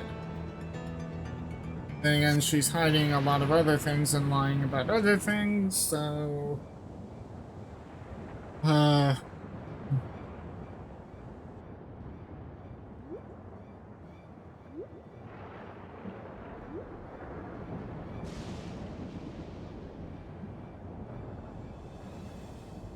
I see you. Hello.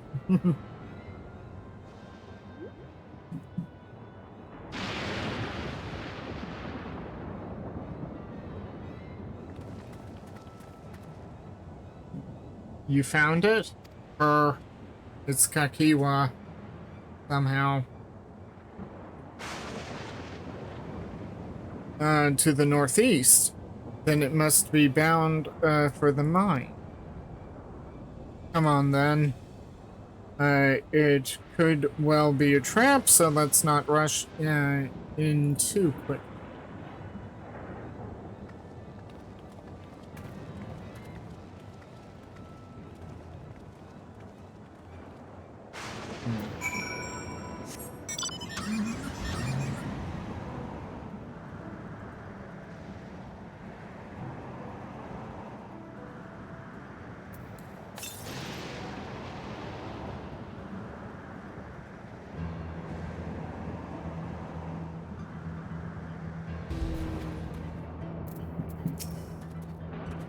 The stones in these crates, could it be turquoise? Probably.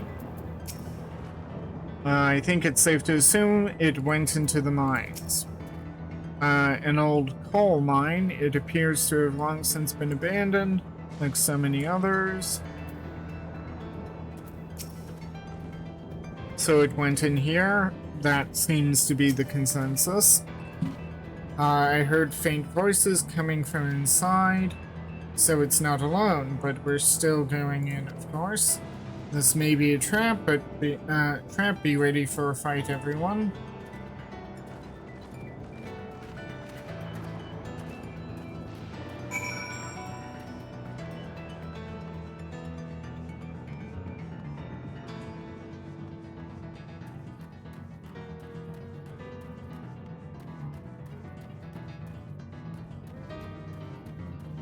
Ooh, ether current.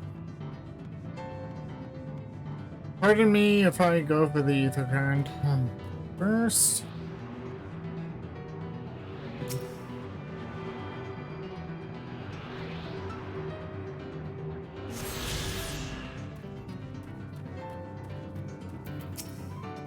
I like that Alize's mentioned Raha back on the train cutscene. That was a good moment. Technically, we're supposed to be saying Graha, but the fact that we use the personal one, he has no objection. That means that technically they should all be calling me Miro, but whatever. It would appear no one has worked these tunnels in quite some time. Yep. You know, if just as a recommendation for future text dialogue, like I get the basic thing is, you know, first name here and it gives you the full first name, but if they're going to mention your name in text, you know, the occasional mention depending on the character of, you know, like if you're a Mikote like me, you know, and depending on the name, you're using the personal name like that. Every now and then would be a nice little touch, instead of the full name. It would appear no one has worked in these tunnels in quite some time. I'm not worried. We've had to improvise countless times before, after all. This tunnel just keeps going. Well, according to the map, there's this dead end, and it goes on this way. Given the bend there, it wouldn't surprise me if it's either another dead end or it comes out over here.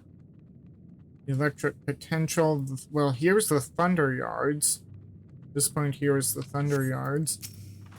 I can hear them, several people up ahead. I can't make out their conversation with the echoing. Let's keep going. Stay on your guard. Well, we're in a cave. You'd expect an echo. Echo, echo, echo.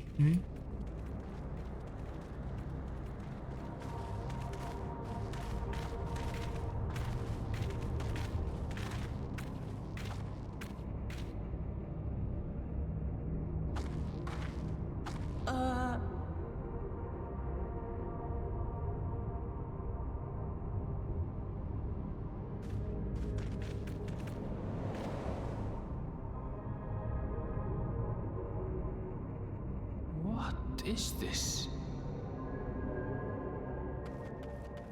Ironville!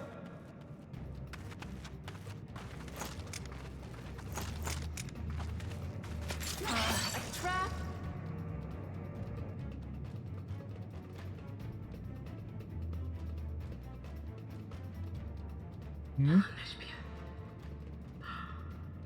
It really is you! Yep, it's Kakiwa. Huh? Who? I just have to get a look at you in the light. And I can still hardly believe my eyes. But it is you, my darling Elderspirit! Okay, that is a little cute. What now? It's Erenville's personal name. His actual name.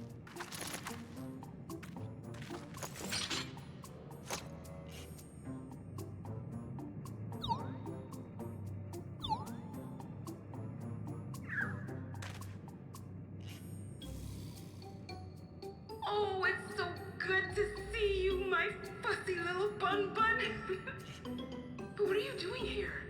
What brings you all this way? Fussy little bun bun. Okay, that was a funny moment. Oh, fussy little bun bun, are you alright? Oh, sorry, I have to ask about that. Fussy little bun bun?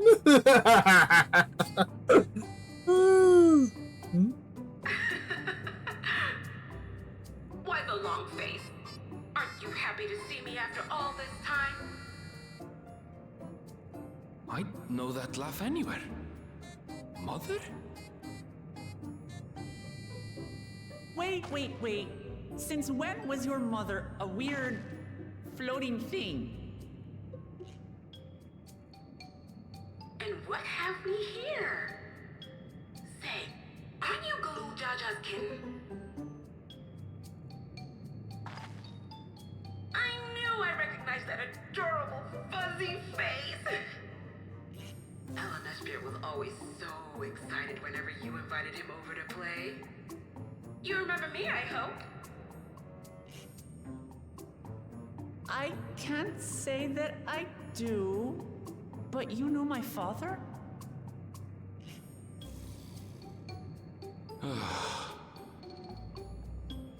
Appearances notwithstanding, it would seem this is my mother, Kafkiwa.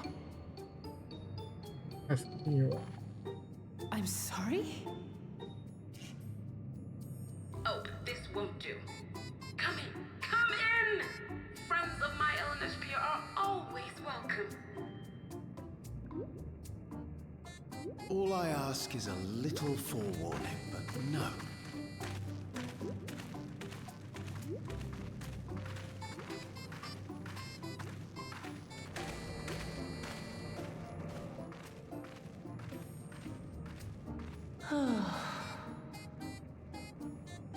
Just when I thought I was starting to get a handle on this place, how are things still getting stranger?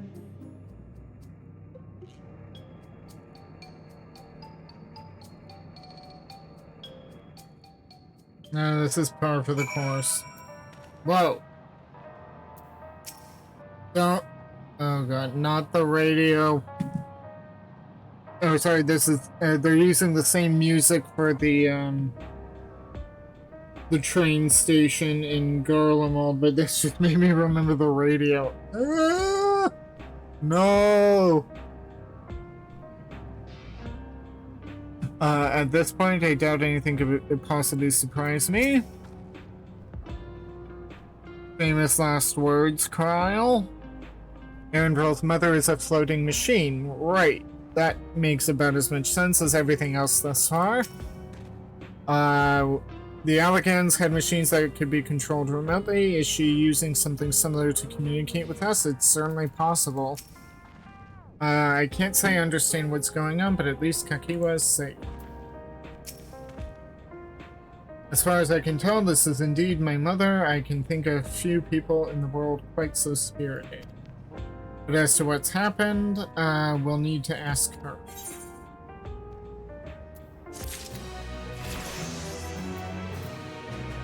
The Black Rage gauge has expanded. Oh.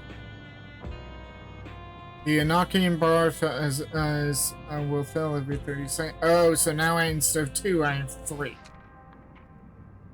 Okay, so I have 3 now. Okay.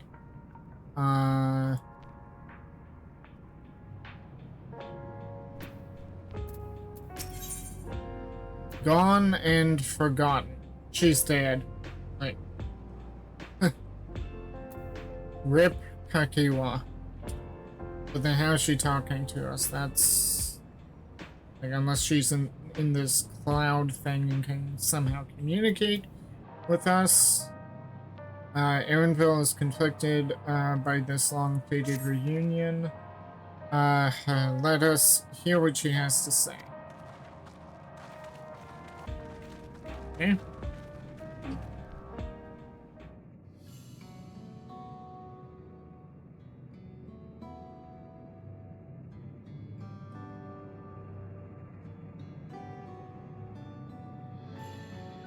It's so wonderful to meet you all.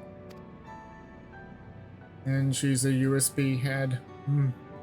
and the students of Baldessian. It's been a while since I heard that name. Dare I ask the reason for your appearance? Yeah. One giant USB floating head-a-bob in the room. Let's get that out of the way. Oh, this? It's just a body that I control remotely. I use this for our operations.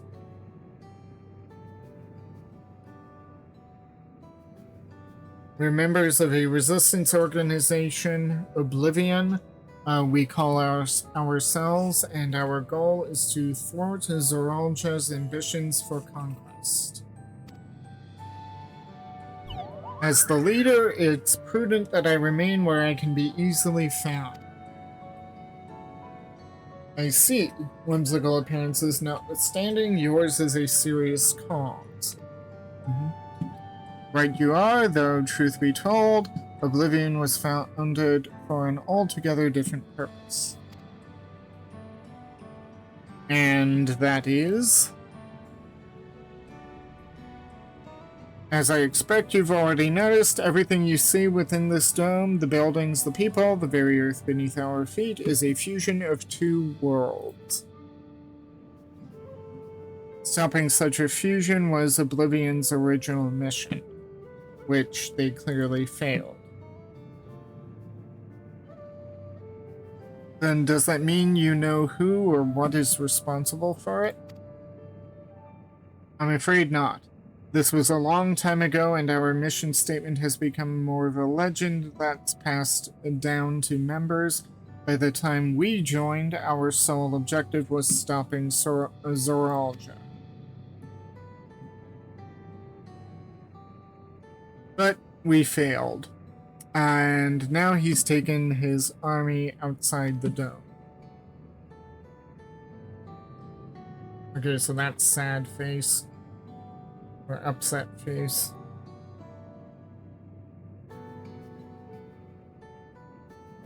None of you wear those strange devices on your heads. Does that have something to do with your work?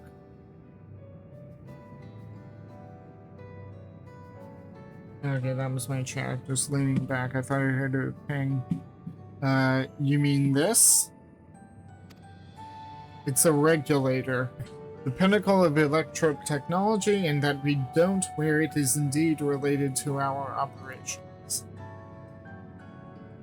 What exactly does it do? Allow me to explain. Regulators have two primary functions. The first, as the name suggests, is the regulation of the wearer's reserve of souls. Should they die, the regulator expends a soul to bring them back to life. What? Reserve? You mean people walk around carrying spare souls? They do. Souls are packaged in cells, and they can be used to replenish the life force that is lost due to sudden death, such as in accidents. They do nothing for those who die of old age, though. Distribution of soul cells is based on one's work evaluation to encourage exemplary performance in their duties.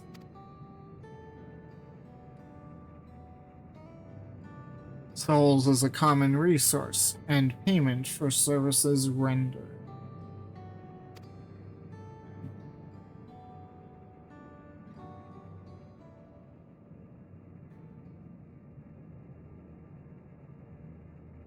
The Void Scent practice of consuming others for their ether comes to mind, and similarly I expect that the act comes with some risk.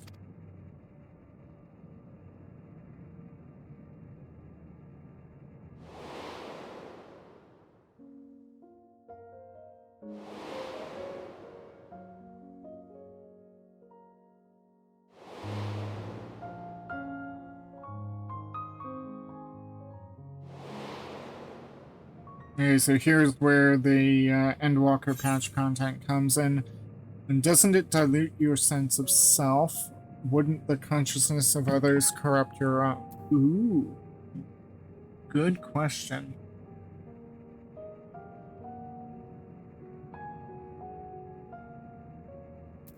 It certainly would corrupt your own.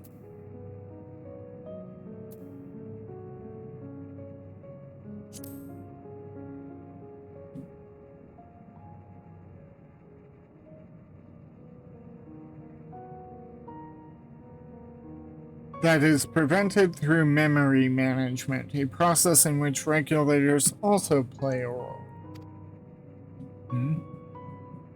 Memory management? Then the reason everyone has forgotten Namika's existence.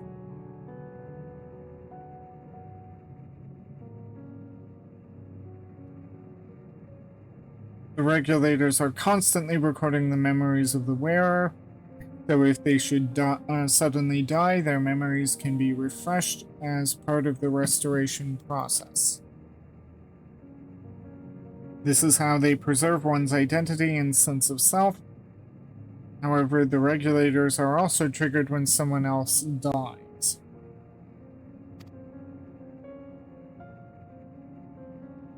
The reason being is that regulators forcibly extract memories relating to the deceased from anyone wearing one.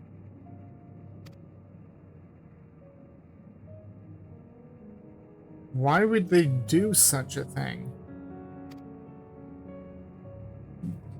It's a kindness bestowed upon the people by Everkeep's core system, so that no one has to suffer the pain of loss.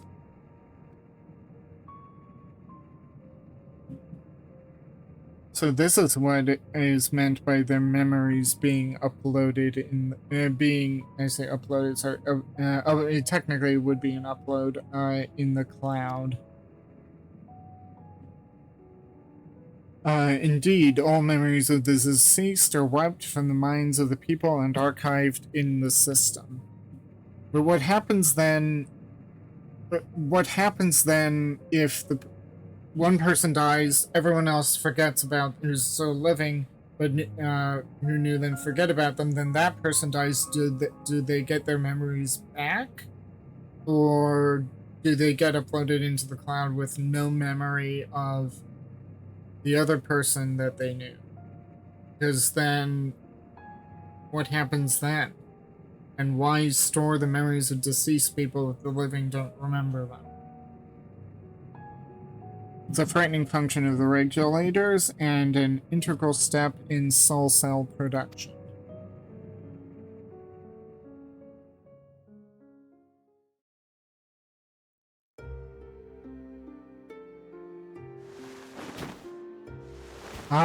We haven't had an explanation like this since I think A Realm Reborn, or, well, we had it with the Atomos stuff in Endwalker patch content. You see, when a person dies of natural causes, their soul is temporarily housed within the regulator.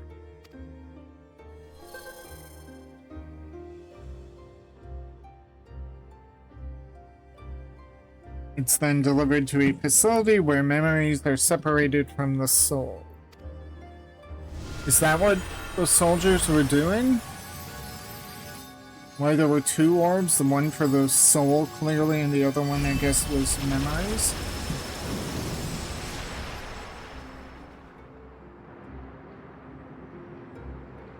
The result is a fresh soul cell, free of impurities, ready for distribution and consumption. Ew. That sounds gross.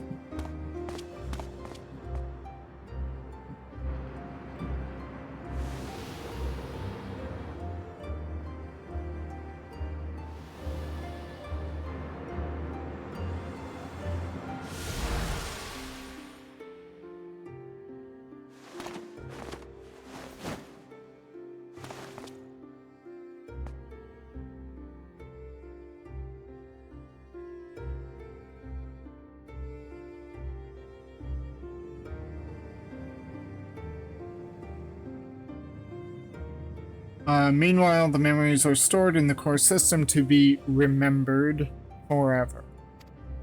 Or at least until the servers die. And this is why the people are happy here. On its surface, it's similar to the Yakui philosophy, but they see nothing noble or comforting in it.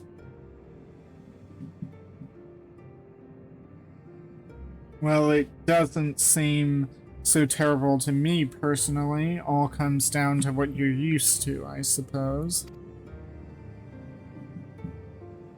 Like the barrier encasing Alexandria, this system was created to overcome the calamity that transformed the world hundreds of years ago.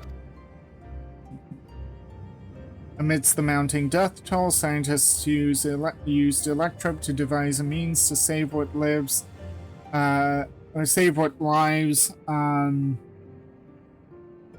they could, so that the nation could endure.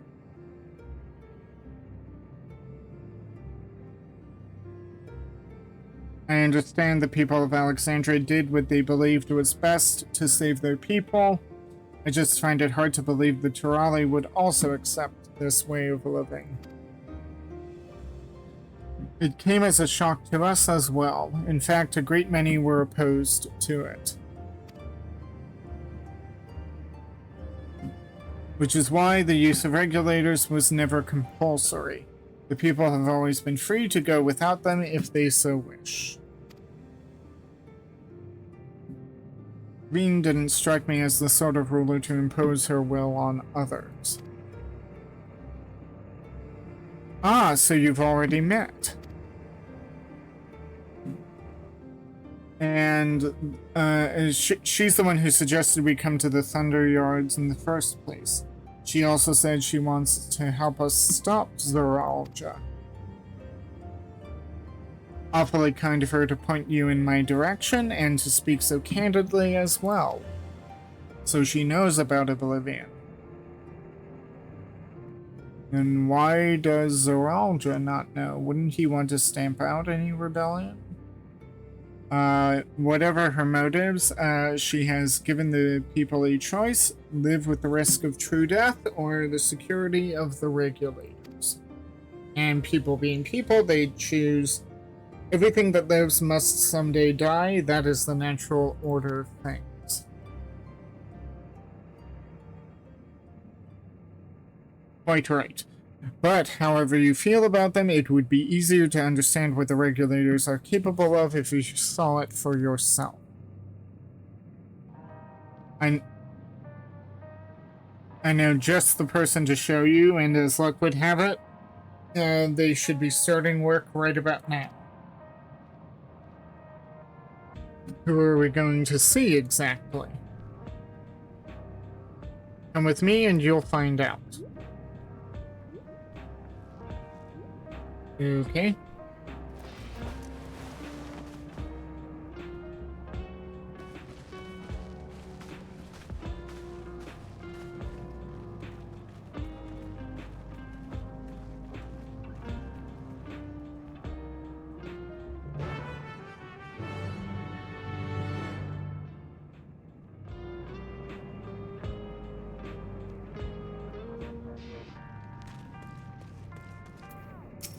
Geode.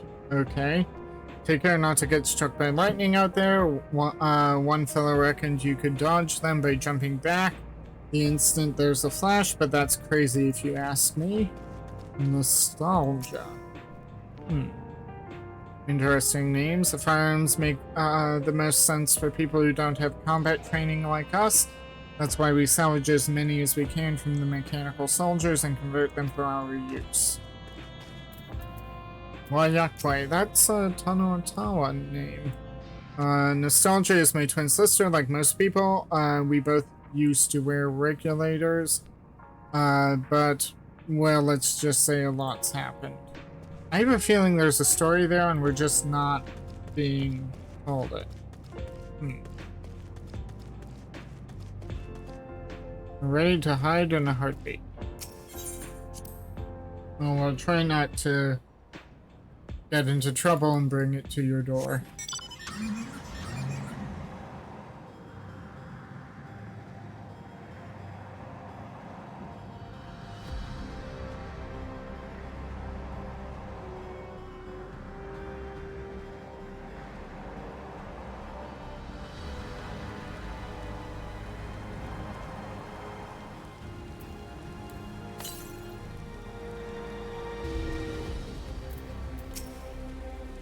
I'm sorry, but I just can't accept accept the idea of using souls as a resource.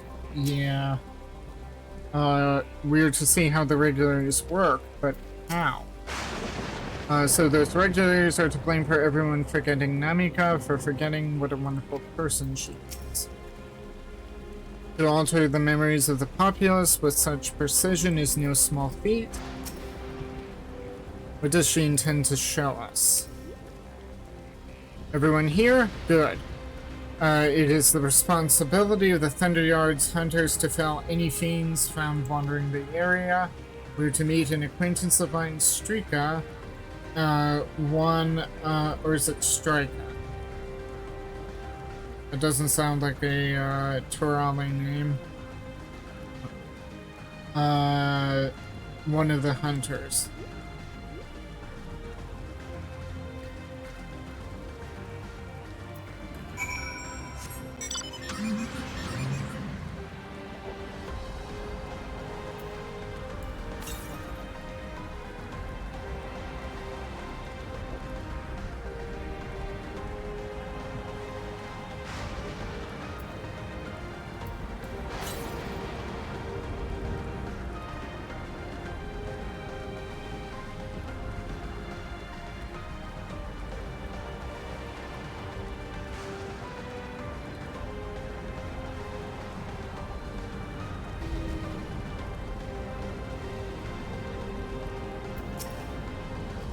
What do you think is in the box? I'm guessing food? Judging by its name, I take it this facility is for gathering lightning energy. Power cells, probably. Let's get this over with. Strika will show you what life can be like wearing a regulator. Given the opportunity, I should very much like to study Electrope on behalf of the student. While I am not blind to the potential benefits of these regulators, the risks inherent in giving another party the power to alter your memories cannot be overstated. Never mind the ethical considerations of using souls in such a fashion.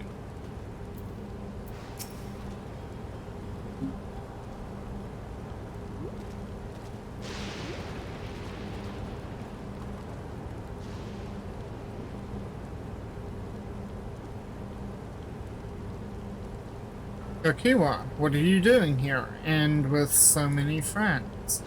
Apologies for the interruption, but I was hoping they might observe you at work. Hunting, you mean? That's fine, I guess.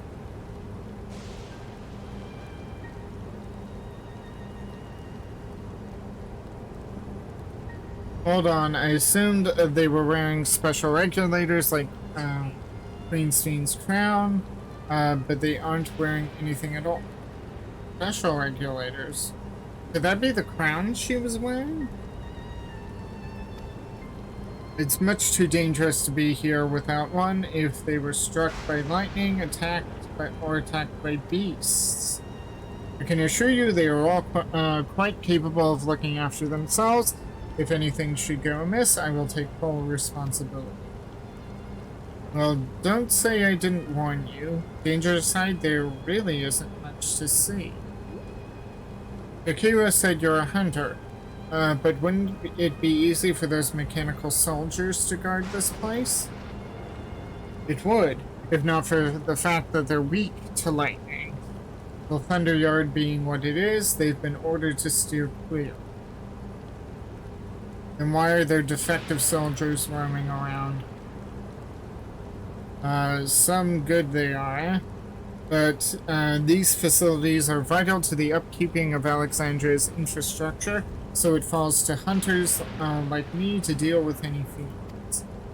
Given the danger, we're well compensated for our work. It's a perfect profession for anyone looking to build up savings. The special selection of souls for hunters isn't terrible either.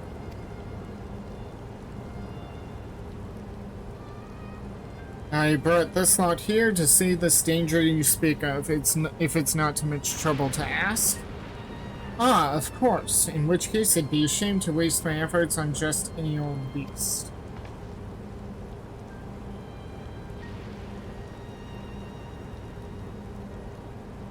You can all handle yourselves in a fight, right? If you cause a ruckus, slaying what critters you can see nearby, there's a chance you'll draw out something worthy of a demonstration.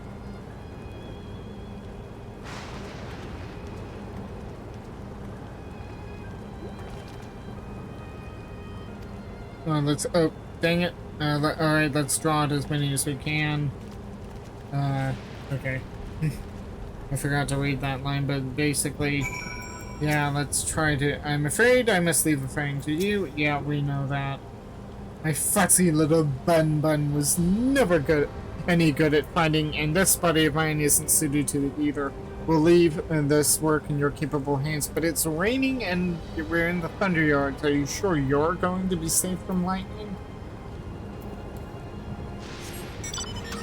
But yeah, it's like there are defective sentries everywhere. Why... Like... You'd think they'd be guarding.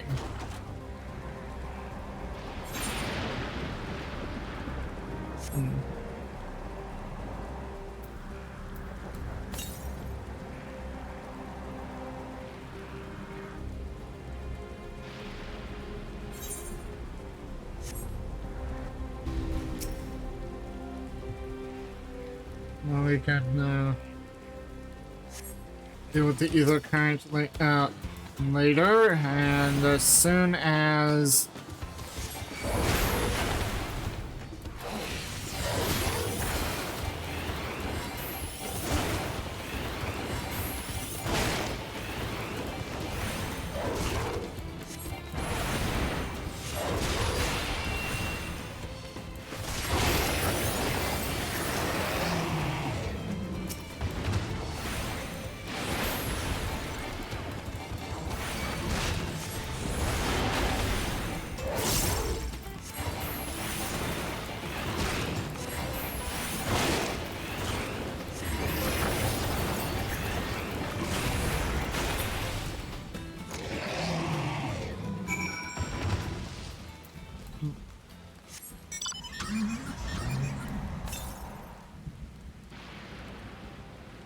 southeast.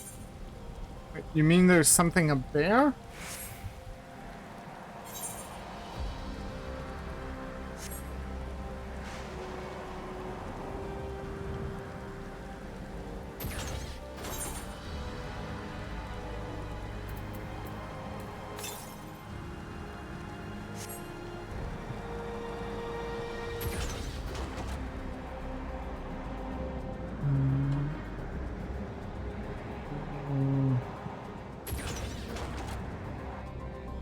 I guess. Oh, no, oh, there's the current.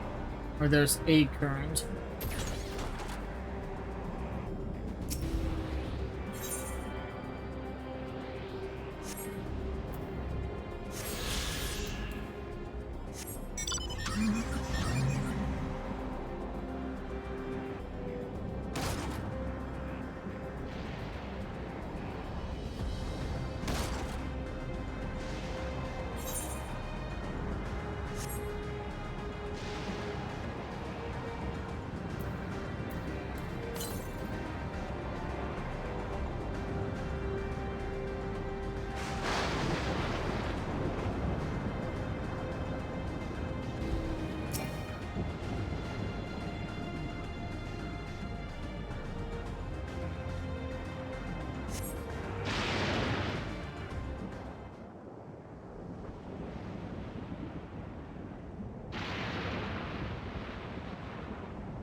This one will do nicely.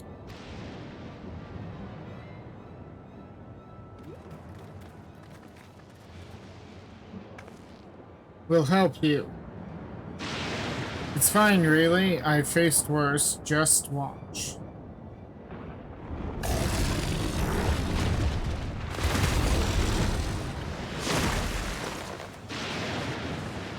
I don't like the look of this. Let us help. Oh no. Ah! Oh!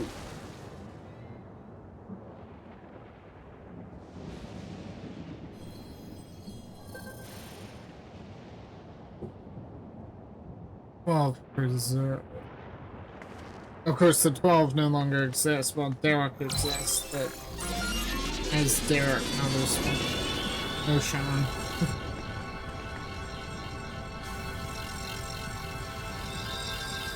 Whoa.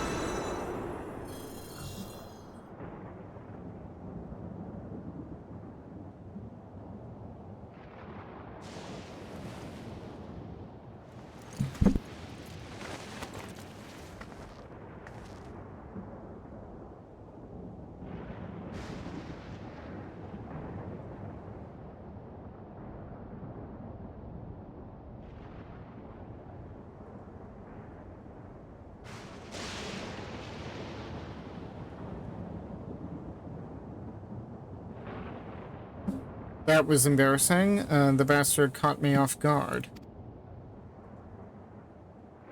Are you mad? Seriously, let us help.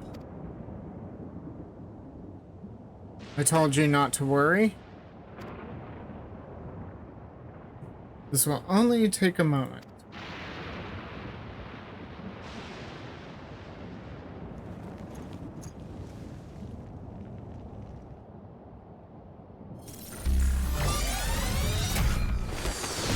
Whoa.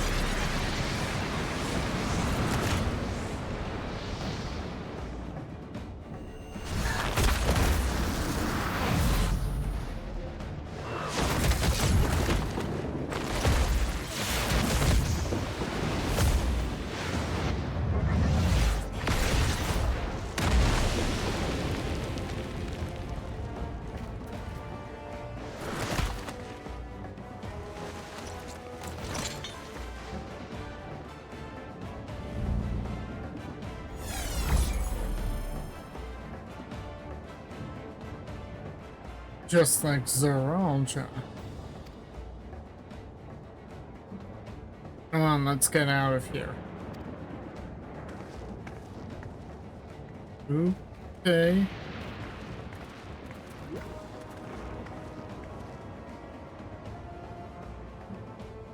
That's also a function of the regulator. Apparently.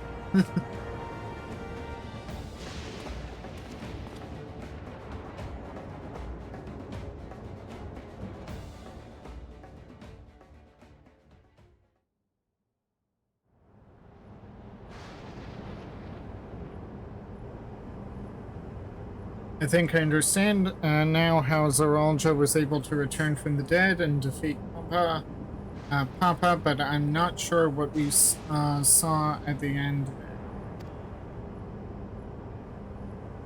As soon as the regulator turned red, it was as if you were possessed. Your movements became like beasts. Became beast-like. Don't tell me, you empowered yourself with the soul of a beast. I'm reminded of the serpentine soldier we encountered at Vanguard, who did the same. So you've crossed paths with one of the king's elite. Such a form can only be achieved from gorging yourself on souls. We could do the same in theory, but it's incredibly dangerous.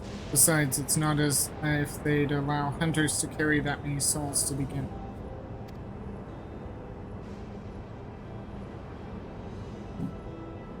Well, I should be getting back to work. Take care.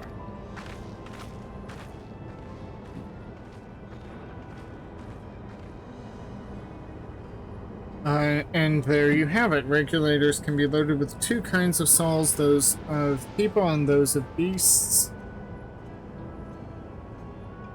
The souls of people can be used to grant the user preternatural strength.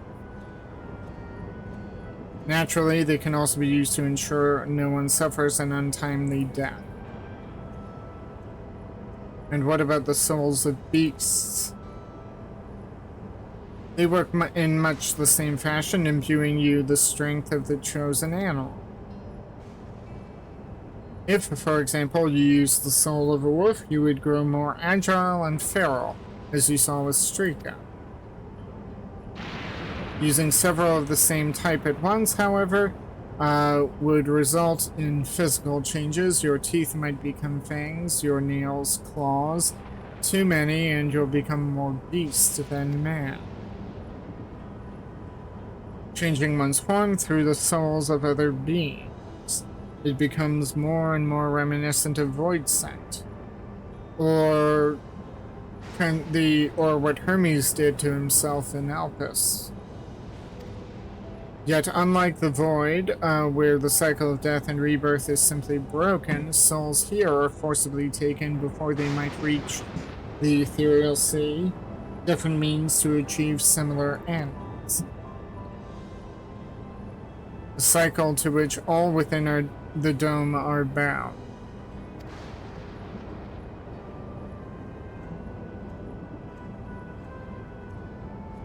This is wrong. This is all wrong. It is indeed hard to accept being so far removed from our own beliefs. Perhaps more shocking is that the technology to achieve this all was developed hundreds of years ago. The civilizations in the reflections are surprising indeed. Oh, Emmett Selk.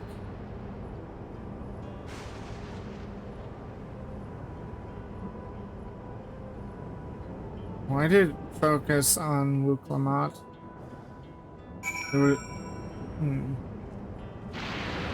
The camera focus was on Wuklamat. Screen speaks of lived experiences that suggest she's far older than she appears, considering the power of the regulars. Perhaps it's not so far-fetched. I've never seen it for myself, but it's said that that if a beast's soul is potent enough, a single soul is enough to induce a monstrous transformation. I understand this is part of their culture, but it is no less disconcerting. When Emmett Salk spoke of surprising civilizations in other reflections, I wondered if he had Alexandria in mind. Having seen the beauty of the ethereal sea firsthand, I simply can't accept what they've done here in Alexandria. Okay, I'm going to step away for a moment. I have to place a phone call order for dinner. I'll be right back.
with that done, let's get back to the MSQ. Sorry for that little interlude.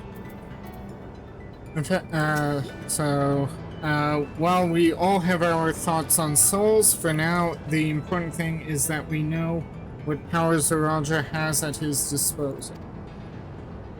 It is one thing to separate corporeal ether from incorporeal ether, but to strip memories from the soul entirely is unprecedented technology.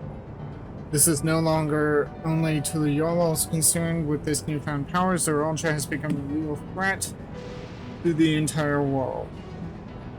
Indeed, he has to be stopped no matter the cost.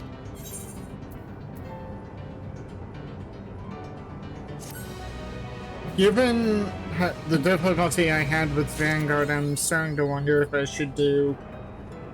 I imagine Zoraja is going to be one of the final trials, probably similar to the 93 trial. I'm wondering if I should do that as duty support. Okay. Regulators give Zoraja a frightful advantage, and that's just one of the devices he's got his hands on. If we're to have any chance of defeating him, we'll have to learn all we can about the technology he has at his disposal. Oh, now she's interested in learning. She wasn't interested before. I understand this is part of their culture, but it's no less disconcerting. Okay, yeah, I already read all of this. Green looks to be of age with Alize and Wuklamot, but now I wonder if these regulators have anything to do with that. Ooh. Embracing Oblivion. Well, embracing Oblivion. Kakiwa regards you with concerned curiosity.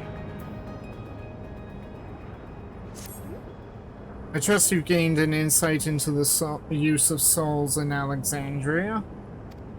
It's shocking, I know. I was overwhelmed myself at first. I expect you'll need some time to digest it all.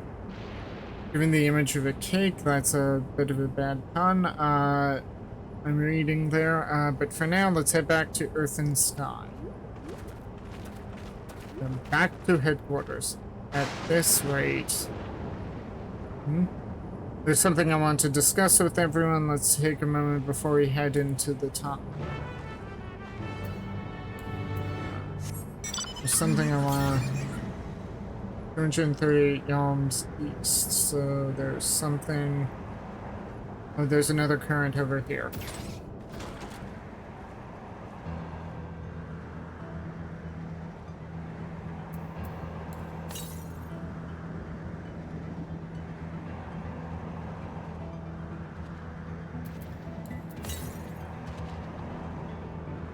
Up there.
As well, that we could see firsthand how regulators are used to draw upon even the souls of fiends.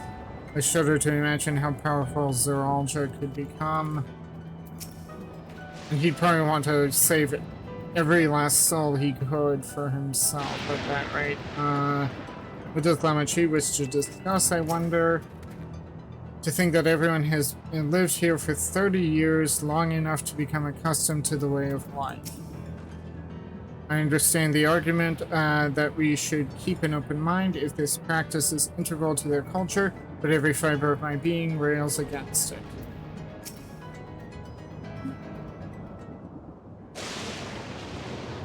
I'm sorry for delaying us, but I have some thoughts I need to share. In both technology and values, it's plain there's a wide gulf between Tuliyollal and Alexandria. And while Zoralja knows everything about us, we know hardly anything about what he's become. Indeed, we haven't even seen what lies within that enormous tower, Everkeep.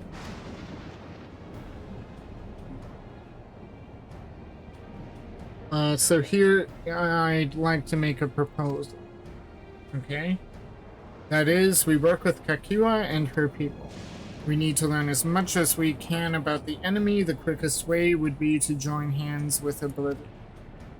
We've only just met them, I know, but and we shouldn't be too quick to trust, but the fact remains that they share our desire to stop Zoralja. Sphene too claims to be at odds with the King of Resolve. May I ask why you would cooperate with Oblivion instead? It's simple, really. Their leader is Erenville's mother. Meanwhile, whatever Sphene may feel, she's a ruler of this nation. There's a greater risk in working with her and less reason to take her at her word. Fair point, and knowing Zoralja, we must assume that this arrangement with Sphene was not made without some consideration. All I know is that it would be heartening to have allies in this strange realm. I think everyone would agree that any help we can get would be welcome.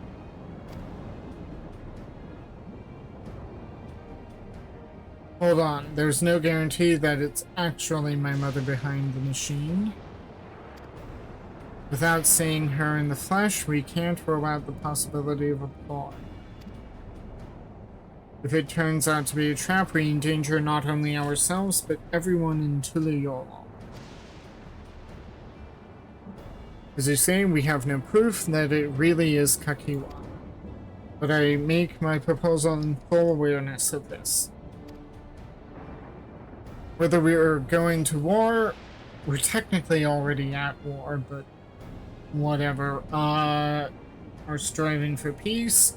We need to learn as much as we can, otherwise we can't hope to do anything meaningful.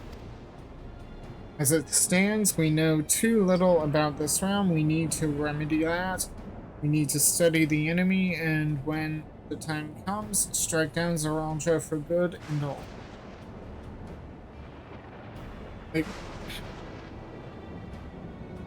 We are at war. Zoralja is the enemy. We do need to study them, but to go, we could be at war, but we are at peace. Maybe I'm misreading this, but something about that didn't sound quite right as I read it. Good idea, but she doesn't seem to be on the page from what I read. What's more, I trust you, Erenville. You've always had great instincts, honed from your time training under your mother. What if I'm wrong? What if sentiment is clouding my judgment? If it's a trap, we'll deal with it when it's sprung. I trust you as well.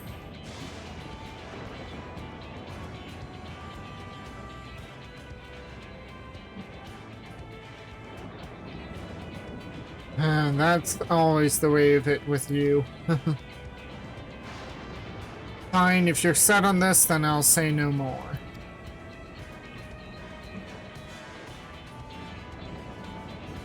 Then it's settled, let's head inside and secure ourselves some new allies.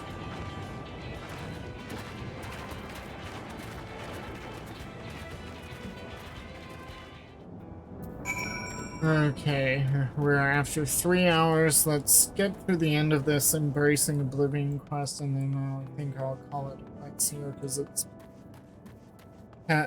we're past my usual 3-hour mark. I mean, as tempting as it would be to continue, I've got dinner coming in a little bit. And my throat is growing a little hoarse. I can feel it.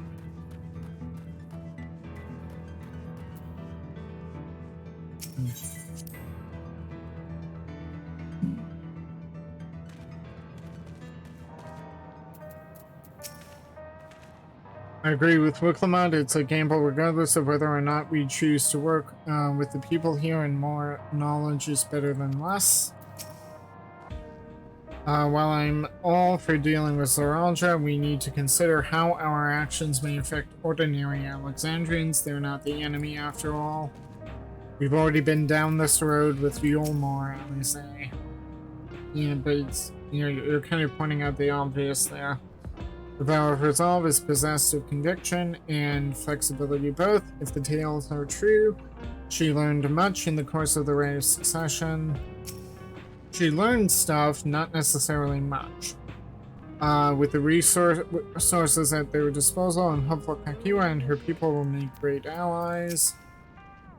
I'm unaccustomed to seeing her make decisions like a ruler. Better that than her former vacillating self, though. She's still, I think, prone to vacillating. You understand how regulars work now, I trust. It's one of those things that's best seen in action. Oh, hello again. The wildlife can be very dangerous out there. You need to take care if you don't wear a regulator.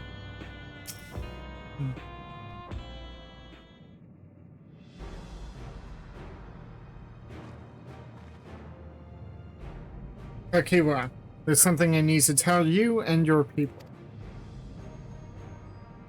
You came here for no other reason than to strike down Zoraljah.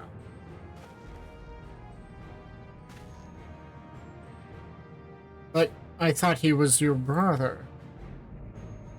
Do you really mean to kill your own kin? My kin invaded our nation and murdered our people. As vow of resolve, it falls to me to bring him to account.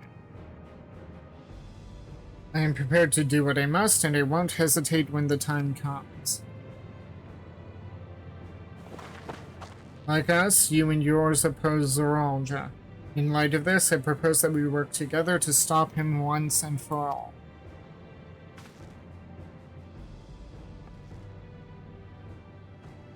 I realize this is sudden, that it's a gamble to trust someone you've only just met. But I would trust in the conviction of anyone who shares my goal. So fight with me. I beg you.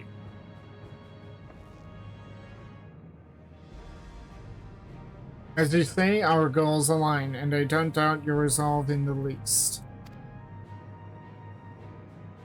If you hadn't proposed working together, I would have done so instead. Truth be told, it's been tough going it alone. While we've gathered ample intelligence, we don't have the strength to take decisive action. Besides, how could we not trust you? My only son is with you, my fussy little bun-bun. He's all the reason I need. Fussy little bun-bun. Never letting that go, by the way. Then it's decided. Here's to our fruitful collaboration.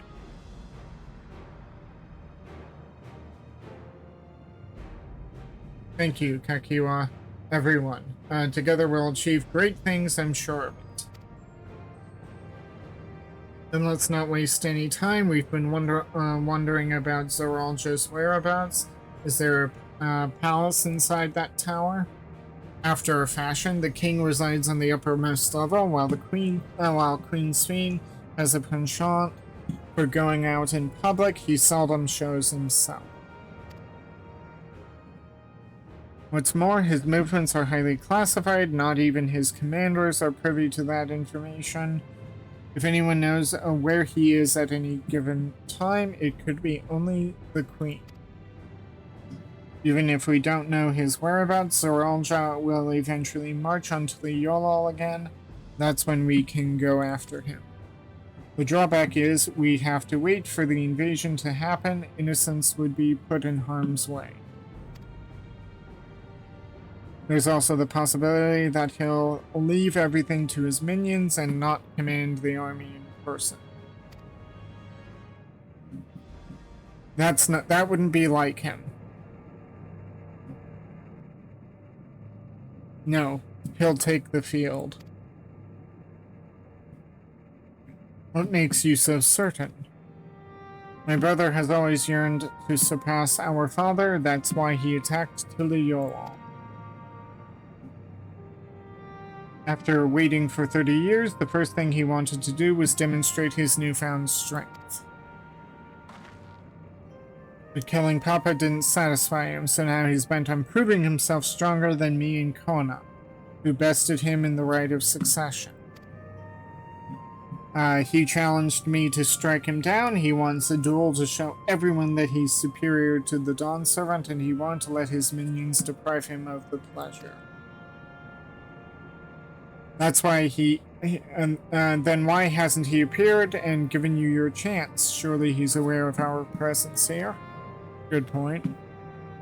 At that, I can only guess. Perhaps he wants to dazzle us with his wondrous realm, but if he won't deign to appear, then we'll force him to do so.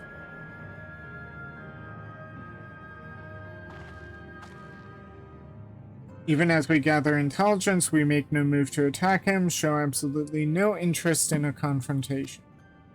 Knowing him, he'll tire of waiting and turn his attention to Kona instead. He'll attack Tiliolol again, like he said he would. I see. If you believe this is the best approach, then we have no objection. Any campaign against Tiliolol requires that Zoralja lead his forces through Vanguard.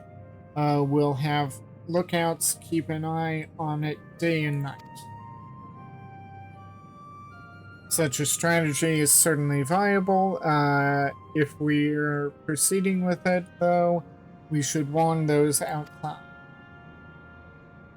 Indeed, they'll need time to prepare their defenses. I should be glad to coordinate our efforts. I'm already in regular contact with Ishtala, and will make sure to keep our comrades apprised of development. You can leave Vanguard to us. We'll send word at the first sign of movement. It seems we have a plan. While we wait for Zoralja to move, you'd do well to prepare for battle, and it begins with familiarizing yourselves with the technology that empowers it. To that end, I'll show you to Oblivion's main headquarters. Oh, I thought this was the place. This place was it. You'll be impressed to know that we're located right inside that tower in the residential district of Solution 9.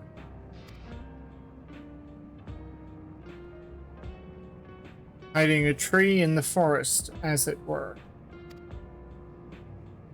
The only question is how to get you through the checkpoint. About that, Sphinx said she'd make it so we could enter without issue. She did? Curious. She's not supposed to have such authority over the Sentries. If I recall correctly, her words were that she would register us as guests. I see. Perhaps we're in the clear then.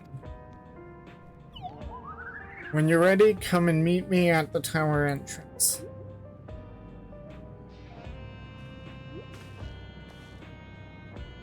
Before you head out, give us a moment to introduce ourselves properly, eh? After all, names are good to know when working together.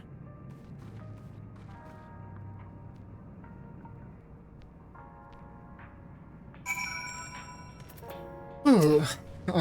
Between making new friends and entering the tower, I can't help but feel a little excited.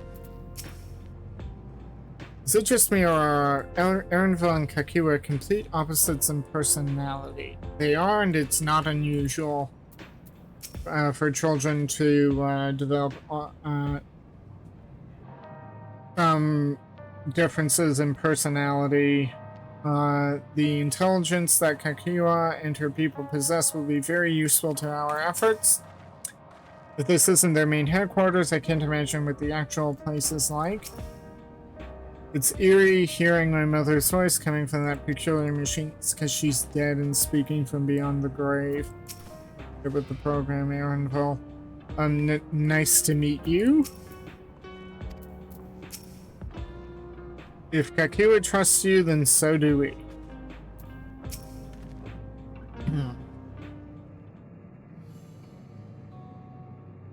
While Oblivion has operatives all over, we're the main crew here. I'm Geode, the leader of this hideout, and the dependable young twins behind me are Nostalgia and Wayakwe. I'm Nostalgia. It's a pleasure to meet you. My sister and I were born and raised inside the barrier. We've been with Oblivion for 3 years, and our main duties are surveillance and provisioning. Twins, eh? That explains the resemblance. Wayakwe is a Tanawautan name, unless I'm mistaken. That's right, our mother is Tuliyolan, and our father is Alexandrian. They wanted to honor both cultures. They're beautiful names. Thank you. Though I have no memory of my mother, I like to think I carry a part of her with me. So what made you decide to join Oblivion?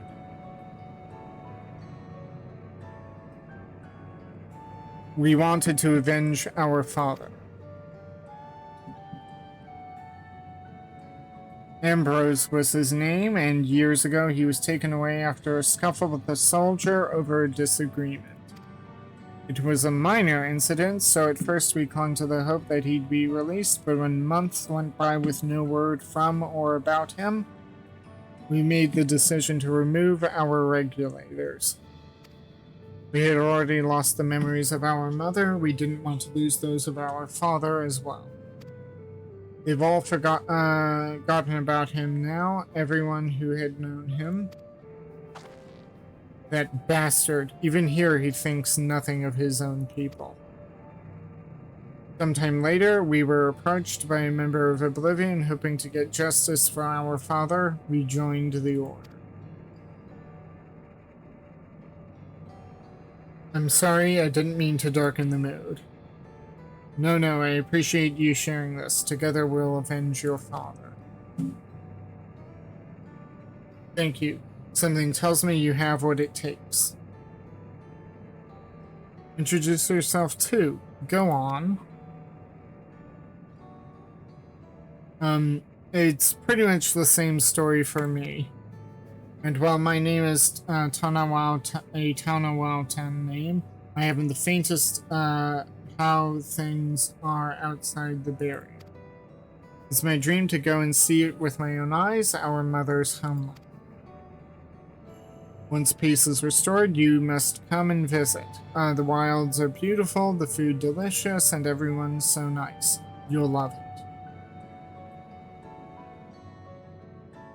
And that's us here. You'll meet the others in the back room. That's our headquarters.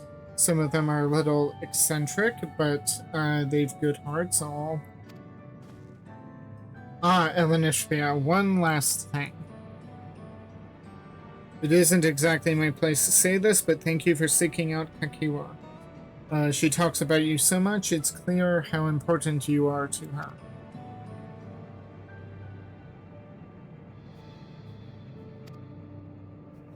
That's all. Be good to your mother while you still can, eh?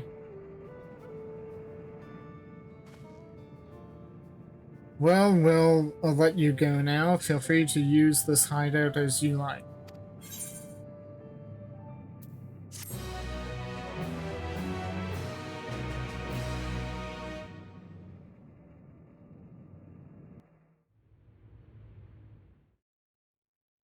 Another cutscene. Meanwhile, in Everkeep. Oh, so many cutscenes.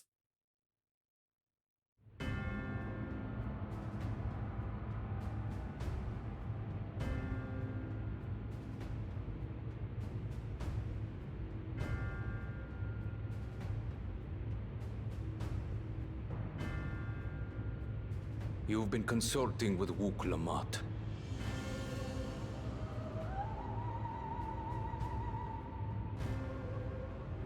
No matter. I do not know what you are scheming. But when your realm lay on the brink, you were powerless. You had no choice but to turn to me. Whatever sentiment you may feel for her, it is my power you require. Is it not? Perhaps. And yet, knowing the love that Wuk Lamat bears for her people, how she regards them all as kin, I cannot help but wish to spare her the same pain I have suffered. What's more, her friends possess new knowledge. Were we to work together, we might find another path.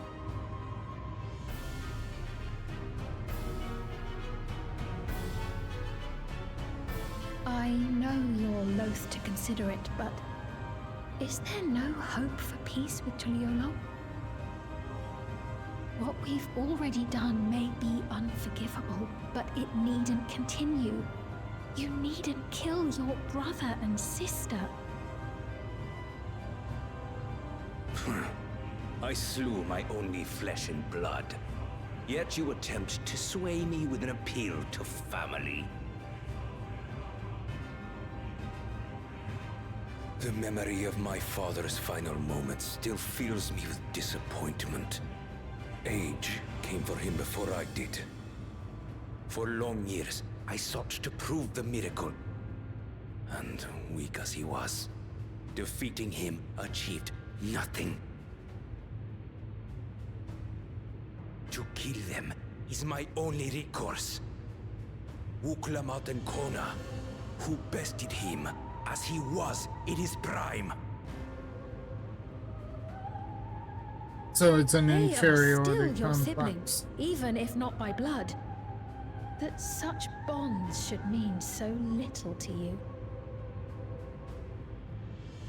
I am bound to no one. Serve none save myself. I made that clear when first you spoke to me in the Golden City. Remember, I can easily kill your beloved family. If you would protect them, cast aside any foolish notions. Your wisdom and abilities are valuable insofar as our goals align. So think well before you act, Queen of Reason.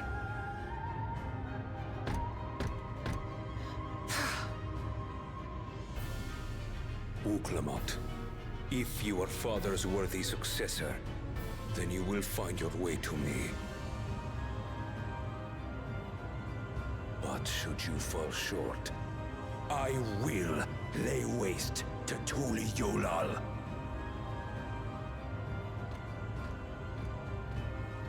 Well, he's got his conviction, but we already established that. What now? So this proves that the Golden City is separate from Everkeep.